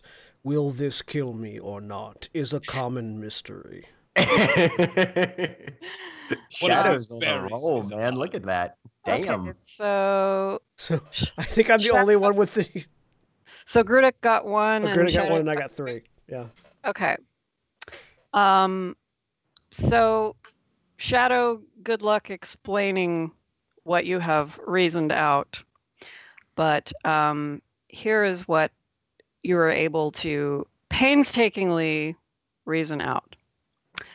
Asking the same question more than once might be helpful, which is something that Grudek also figured out. Like if you ask the same question more than once, that could help you figure out what's true and what's not true of the same spirit if you ask the same question twice. Mm-hmm. Shadow also will figure out if you ask the same question as your first and second question and you get different answers, you know one of them's a lie, so you can use the third question to find out which one's true. So like, what's your favorite color? Blue. What's your favorite color? Red. Which of those was a lie? The second one. Mm-hmm. So that's one way to get one guaranteed truth. If you ask the same question twice and get the same answer, you know it's true. And the third question will be a lie, so you can try and game. You can ask a yes or no question for the third one in that case, and you'll know it's the opposite of whatever you ask. So like, what's your favorite color? Blue. What's your favorite color? Blue. Are you bigger than a bread box? Yes. So you know its favorite color is blue, and you know that it is smaller than a bread box. This may be just because either I'm just generally slow in the uptake or giving myself some credit. Maybe it's just because I'm on the East Coast and it's getting late. But all we have to do is determine which answer is a lie, or are we trying to get a specific information out of this? Well, we're trying to find out something useful. You're trying to find out something useful about the spirit, but they've made it complicated by the fact that you can't just ask 3 questions and know it's not two truths and a lie. It's I'm going to tell you facts that may be lies, and you get to pick whether or not you like me. So you always have the option of just asking 3 different questions and then just playing Russian roulette over which one is true, which one is not. Thistle will, with zero success. Cher's going to be coming with us. So if we ask the same question 3 times, we absolutely know the answer to that question. So if we can boil it down to one question. Well, you wouldn't even have to ask it 3 times. A suggestion. So Shadow would explain. Yeah. With this sort of puzzle, repetition is key. If you pair a question, for instance, what is the color of your eyes? Twice. You will either get the same answer twice, in which case you know it to be true, or you will get 2 different answers, in which case you know one to be the lie, and the third question can confirm the truth of the matter. Therefore, you are correct, Thistle. Finding the question we want answered is important. Which means, what is something we need to know about a spirit that would guide us? What sort of limitations it's going to put on us? Bridge Runner looks very impressed, by the way. What about... I know limitations probably more important, but what it likes about us? Why choose us? Why? I think an important question is why so many of these spirits are looking for us. If we ask each of them twice, why did you seek us out? Grandfather Thunder. What do you like about me? I find that question to be a satisfactory one. I don't know if I can speak with spirits. I don't know if in this context that is irrelevant, that we'll all be able to talk or not. Bridge Runner shakes his head. It'll have to be you, Thistle, who asks the questions of the spirit, but you do not have to choose the question. Okay. Then, he says in his get the accent, same answer twice from someone, what do we ask second? About bands or? No, the third question is which of the previous 2 was a lie. If but if they not tell the answer. truth the first 2 times. That is fair. there a third question, or is then Yes. The third question would then be the lie. If you ask one whose opposite is easily ascertained, you will be able to suss the truth from the lie. A yes or no question. That's an excellent suggestion. Y'all are sharp. I can see what the spirits see in y'all. Jeez. So what's an important yes or no? I do not know much about spirits, Thistle. Perhaps you could answer a question. Yeah, that. Can I make a Sure, you can do roll for what might be an important yes or no? Intelligence and rituals, I guess. See if you can figure out a good yes or no question for a spirit. Difficulty? Let's say 7. Okay. Would this fall under Garu history at all as well?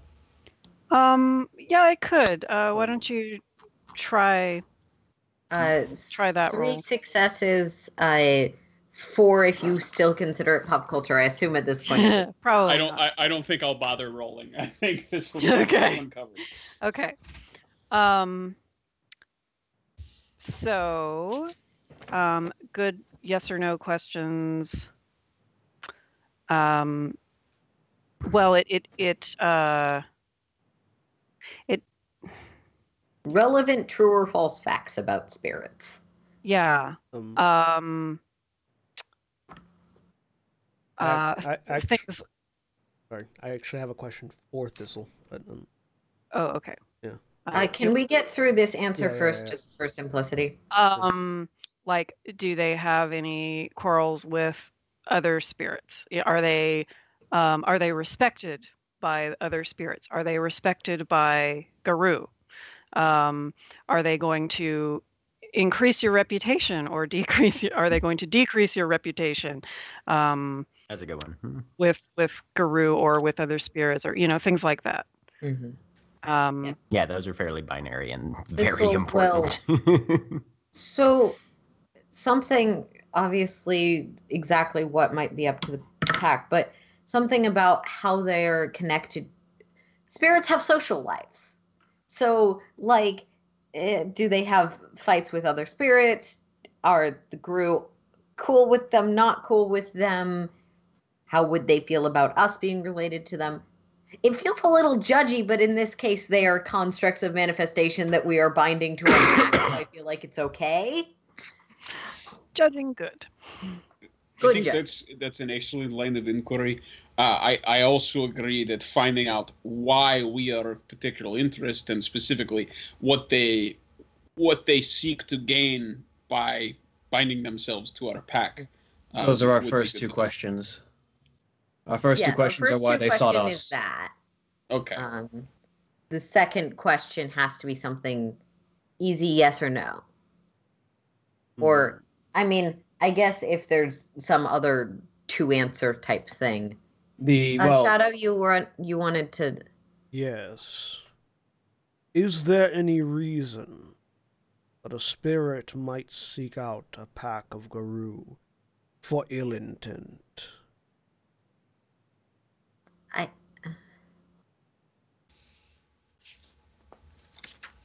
I think if we see bad spirit, we become concerned. I do not know much about spirits. Can we ask spirits? Are you good / bad? I don't think that's a very. I guess that's not storyteller answer being you could ask, "Do you wish us harm?" If you wanted a yes or no. Might be a good question. It could be a good question. I mean. I think if they seek us ill, the why did they seek us out might answer this question. Yeah, well, and I think you're misunderstanding the relationship between the totem spirit and the pack. It's symbiotic. It's the fundamental aspect of the entire sequence. The idea of a spirit seeking out a pack in order to harm it, well, the spirit gains power through the relationship with the pack and the pack through the spirit. Otherwise, it's wasting its time. There is some risk that someone's there, or one of them is there to fuck with the contest potentially. But again, I think that if we want to be really, really on the safe side, that's a good question. But I feel like we may be comfortable having that just answered by why they are here and why they sought us out. Fair enough. Because if they sought us out because, lol, other people are interested in you, so I thought I'd fuck with them, that might be someone we don't want. Fair enough. I ask because I do not know. Ah, you must be the great troll spirit. So, why would a troll spirit seek out Garou? I'll explain later, promise. It's a glasswalker thing. Don't worry about it. So, if the answers to our first two questions are the same, then we ask our yes or no question for the third. If they are different, our third question is which of the two was true. Yeah. All right, well, let's get in this crazy spirit contest then. Which of our third questions would we like Thistle to ask? Or please. Will that be up to Thistle? I reckon we leave it up to whatever he wants. Okay. Grudek nods at that and says, this I know is primarily test of insight and so forth, but some insight is here, some is here, and he touches his gut and says, Thistle, I have faith that you will follow your feelings on spirits and ask the most appropriate question depending on how the spirit has behaved up till that point. Okay. We leave this to you then, Thistle. And C has been kind of holding the sheathed sword in his left hand this entire time, just kind of tapping it, and he just kind of sets it blade down in the dirt and just, I'm ready when the rest of you are. Shall we get comfortable before travel? Y'all ready to go? Let us go. All right, so you guys roll Gnosis difficulty 3, so it's barely even a roll, but... Grudek will... Oh, never say that with me. I have the weirdest luck. Okay, someone's... on all I'm of my stupid. dice. How do I roll Gnosis again? So in your advantages... yeah, I see the Gnosis block. Just click on the word Gnosis. Oh. Full mod, nothing. 5 successes. 2 successes. 4 successes. Okay, so our lowest is 2 successes. I just tried it and it didn't do anything. It pops up a window that might be behind your character sheet. Ah, okay. Yep. Oh, and my difficulty is 1 because I have my mirror shades. Oh, that's right. Yeah. So I assume I get 3 successes. Probably. Okay. Yeah. Yeah. You can pretty much just, and I've lost the page where it tells how many successes. Anyway, it takes however long 2 successes take. So I got 3. yeah, but y'all have to wait on the other side for Tig. Yeah. But while you're waiting, the first thing you notice is a lot of fog. The Cairn grounds are usually a little on the misty side, just because of where you are. That's our patron spirit. Yeah, and also just because of local weather. But in the Umbra, it's always a little bit foggier than it is on the Earth side. But right now, you can hardly see at all. You're still standing in the Redwood Circle, and Tig will see the same thing when he eventually arrives. He's like the guy with the bad lag, zoning 30 in. seconds. It takes 30 seconds. Okay, so after about 30 seconds, Tig shows up and sees the same thing. And you can tell that between each of the trees, just outside the circle, there is a spirit waiting there. But you can't clearly see what they are. But you get general outlines.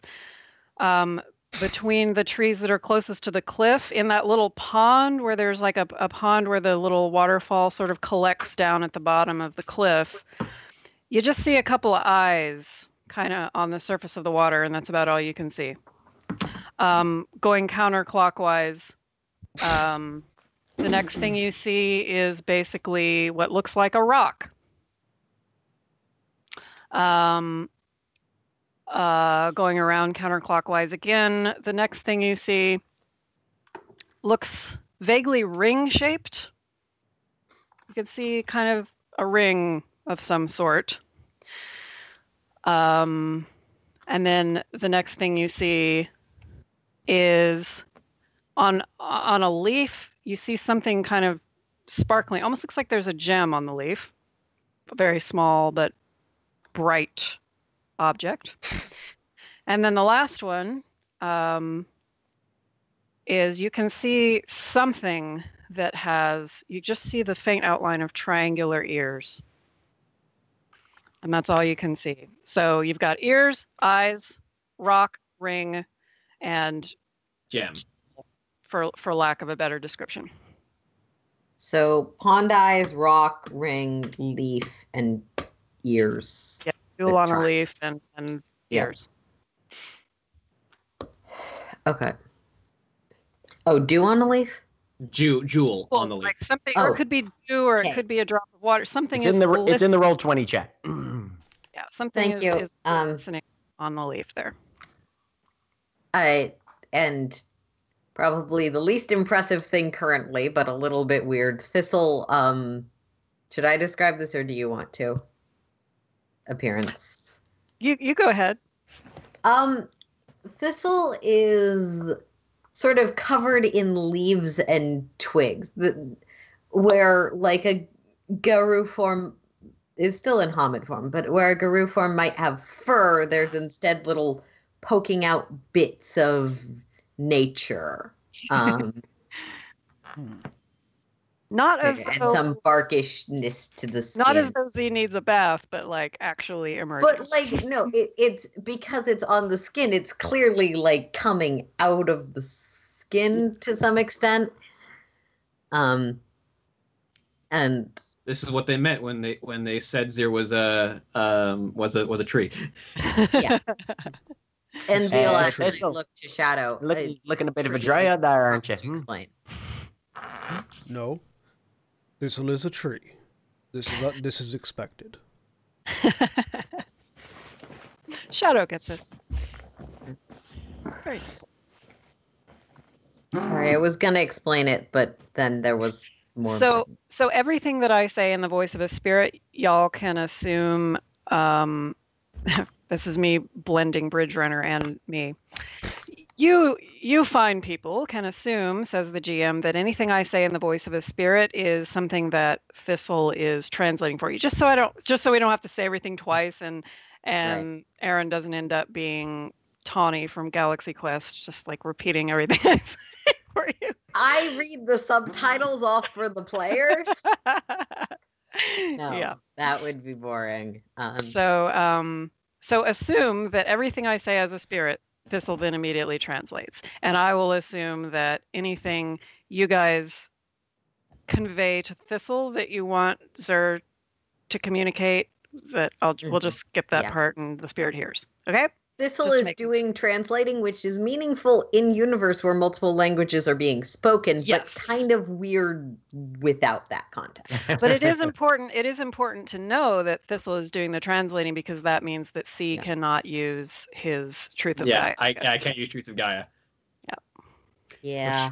Fun way around. Now y'all know why I asked that question. Yep. You're on to us.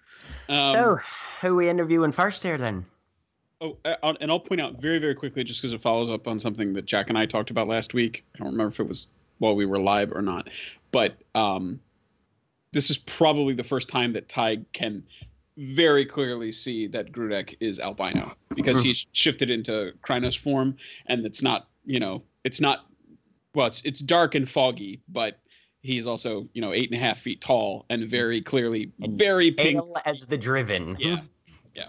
All he's wearing in Krynos form are his mirrored glasses still. Mm-hmm.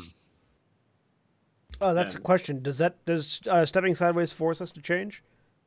No, but but you might I mean, he might have just defaulted to breed form. He doesn't have to roll anything to change to Chronos form. That's his name. Yeah. He just, before we stepped over, Grudek said he was getting comfortable and turned it into Chronos form before he stepped sideways. Got it. I think Thistle is a tree regardless of form, but yeah, and currently Hamid. He would have twigs and leaves and stuff. And y'all are ready, says Ridge Runner, and he just kind of steps back. I interrupted Tig out of character, but I think Tig had just asked who we were going to talk to first. 1, 2, 3, 4, 5. Well, this is your time to lead, Thistle. Right. And Thistle's gonna turn to probably start with the ring-shaped one. Okay. I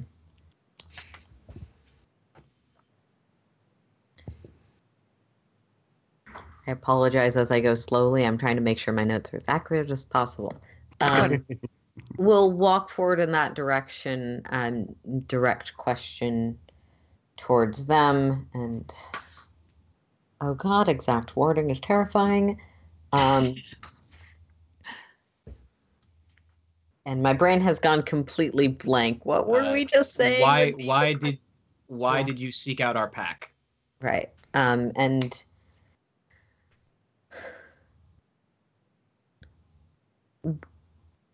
why did you seek out our pack to be totem of?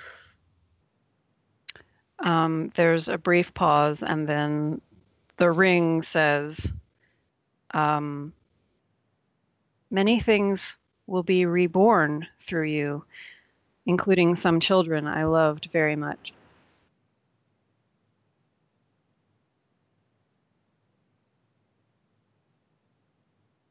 All right. And then repeats the question. Okay. And this time the ring answers, because I believe that you can return to me the power that I have lost.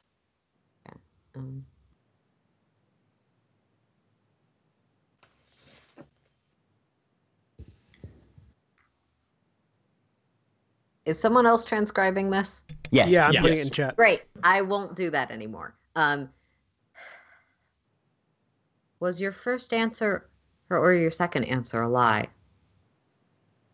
There's a brief pause, and you almost get a sense, like this vague feeling of the spirit being slightly impressed. And it responds slowly, the second answer was a lie. Thanks. Respectful, and then move in a, I think this is counterclockwise circle towards the gem on a leaf one. Yep.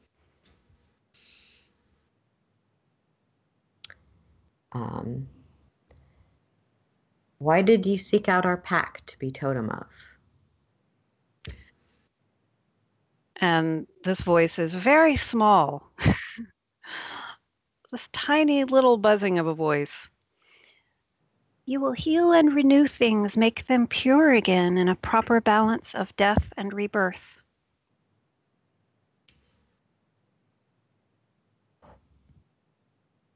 Okay, and I ask the question again. You will heal and renew things, make them pure again in a proper balance of death and rebirth. Okay.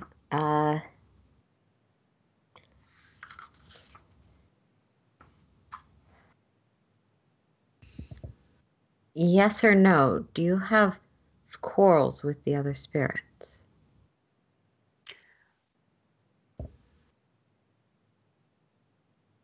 I do. Okay, that works too. Respectful. Move on to the next one, which I believe is triangle ears. Okay.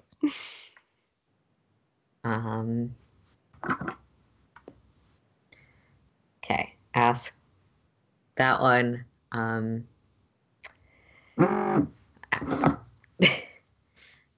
Ask that was the wrong question.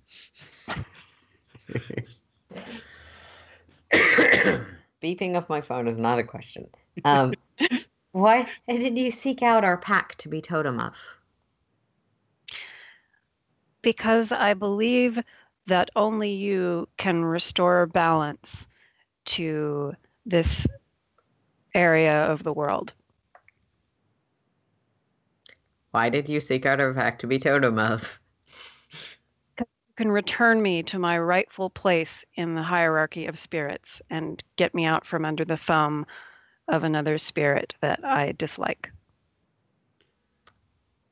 Which of those answers? Why? I'm putting down $5 on number 2. The first answer was a lie. Now Thistle feels clever again. Pond. Pond eyes? Eyes on the pond. Sorry. Why did you seek out our pack to be totem of? Because you can bring back something that I lost. Says a very solemn and strangely angry voice. Why did you seek out our pack to be totem of? Because you can bring back something that I lost. Okay. And in that case,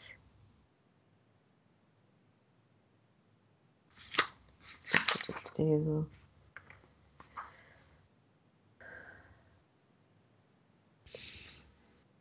you, yes or no, do you have quarrels with the other spirits? No. Okay.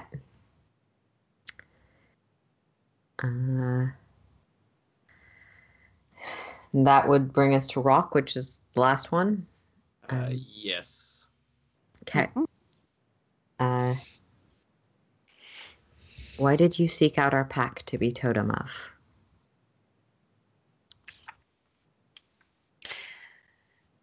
Because I wish. The voice is very slow and thoughtful. To be returned to my rightful place.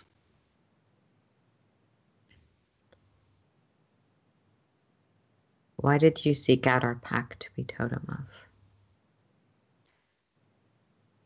Because you have the key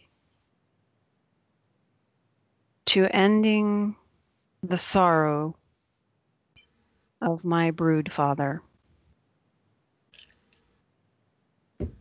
Which of the, was the first answer or the second answer a lie? The first. Okay. Erin just realized something Thistle didn't. Yeah. Okay. And we'll, having sort of done that and translated that for all 5, Thistle will return to confer with the rest. And you can also, if you like, at this point, make an additional intelligence and rituals roll to see if anything about any of the spirits rang any bells to you. Yeah. Can I also make that roll?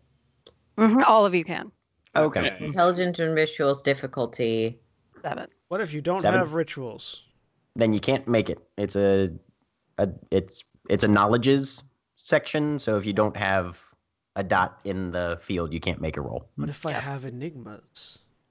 No, this is about, do you know, like, That's right. spiritual lore? Yeah, that's And it what was difficulty. Someone tell me the 7. difficulty. Can 7. I use 7. Guru history again? Yes. Okay. Yes, you can. I have And it one was success. 7. 2 successes. 1 success. Okay. 1 success. Um, I have a guess out of character. Do you want me to just keep that to myself? for now, Yeah. Okay. yeah. All of you who rolled have a very strong feeling that some of these spirits may have something to do with, they may be totems that are associated with lost tribes. lost Guru tribes. And Aaron, you are pretty sure that rock is Turtle, who used to be the totem of the Croatan tribe and has not sponsored a pack in centuries. Okay. Thistle will communicate that to the rest of the group. Do I know that the Croatan were the other Native American tribe, the middle brother? Yeah, the Octena would have told you that. They would have told you about the Wendigo and the Croatan as well, and all of that tragic history, and especially the part about how the Fianna and the Get of Fenris destroyed everything. Yeah, how that one might not ruined everything. That one might not be the best one. Well, I mean, I assume we're having this in character, right? Just check. Yeah, it might be time for the in-character chat now. Yeah. Yeah. No, I was just like, Turtle, that means something. Sorry. But yeah, no, Thistle would know will... specifically that's one of the lost totem spirits. I mean, they all come from the lost, the turtle spirit. The one with the rock does seem to be the turtle spirit. Or that would be my inclination. Grudek's at that, Grudek's ears go down a little bit in Krynos form, and he kind of lets out a little bit of a whine and says, if that is true and I have no reason to doubt your judgment, then that's a grave sign indeed. I had always heard that Turtle would only return just before the apocalypse. Tag needs to make a roll, if that's okay. Yeah. Okay.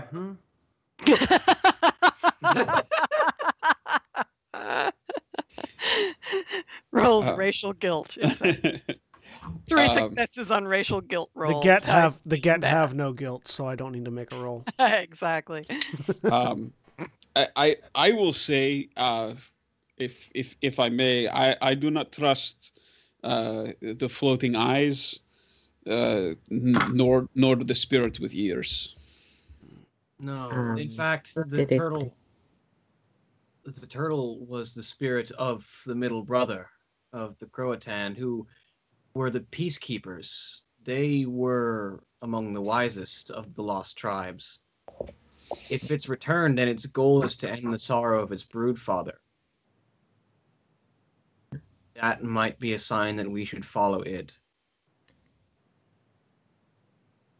I feel there is always some appeal to something we know more about, but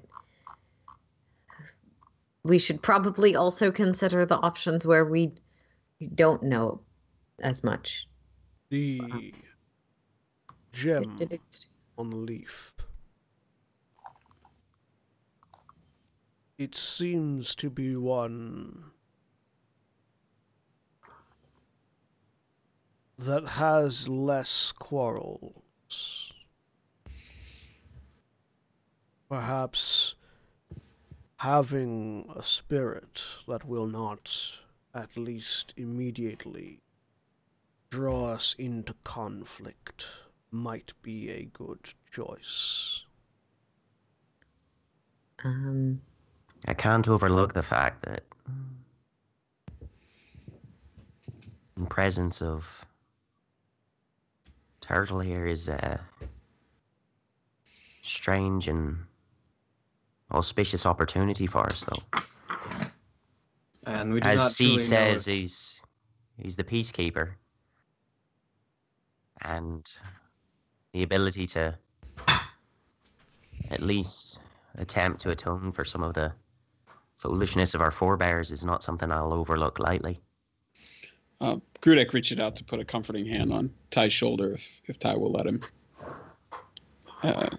and will say, also let us bear in mind, and Bridge Runner is still there and listening. Is that right? Mm-hmm. Yeah, he just hasn't said a word. Sort of nod towards Bridge Runner and said, Just bear in mind, it was apparently of special note that we were able to resolve our first task without harm, without conflict. Perhaps that is one of the reasons that the spirit is drawn to us. I think of anyone, the turtle is likely the least to have other conflict with other spirits, as he is the one who keeps peace. But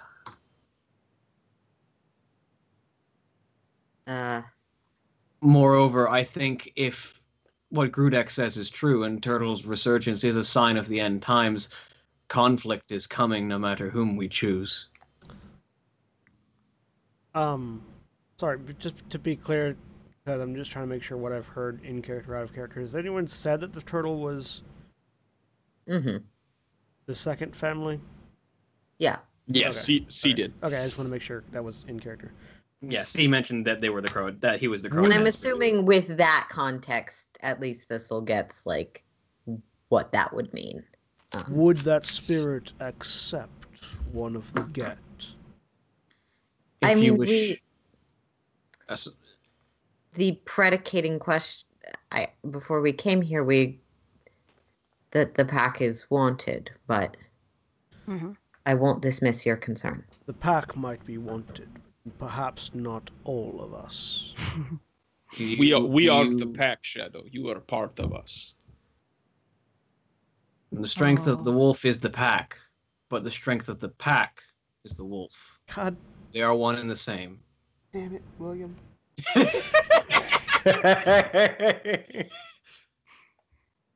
And then you trip over an XLR cord. Oh, I was thinking of. I got my references mixed up. That was Dan Bull. All right. Aeolus, in his unfathomable, foggy voice, whispers echoingly in Thistle's ear that it is time to put the matter to a vote. I think we've achieved a level of consensus, but it's time to vote. It has to be unanimous, remember.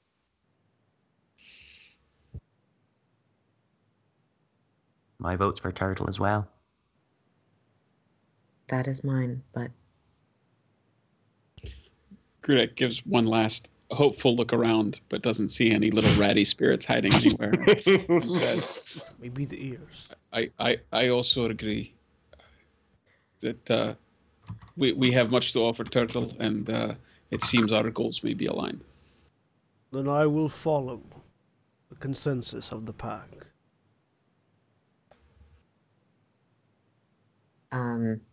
I'll sort of look around at the fog. Did C vote? I think I missed that. He voted. Yeah, C voted first. Okay. C voted first. So the fog, as though in response, dissipates.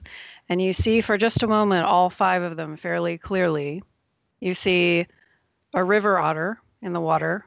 You see a garter snake coiled up in a ring shape. You see a brilliant, shining, cobalt-colored beetle on a leaf. You see a very unremarkable-looking pond turtle. And you see a bobcat crouching. The bobcat suddenly swells into a mighty lion and bounds away off through the fog. The beetle suddenly spreads its wings and they hum and buzz as it rises through the air, and then it explodes in a halo of light as the symbol of the scarab before dissipating completely. The little snake rises up into the air, coils itself into a circle, bites its own tail, shimmering in rainbow hues, and then vanishes. And the otter suddenly swells and grows, and strange fangs emerge from its mouth. And it's a creature like you've never seen in your life, and it lets out the weirdest, eeriest wail you've ever heard before vanishing into the darkness. And then your little pond turtle friend, big enough that you could pick it up in one hand and hold it, slowly plods over to you. and says, "Thank you." And that's where we're going to stop for tonight. I love our pond turtle friend. Turtle friend! Turtle friend. I'm glad you didn't let me get a pet rat, because now I'm getting a pet turtle. All right.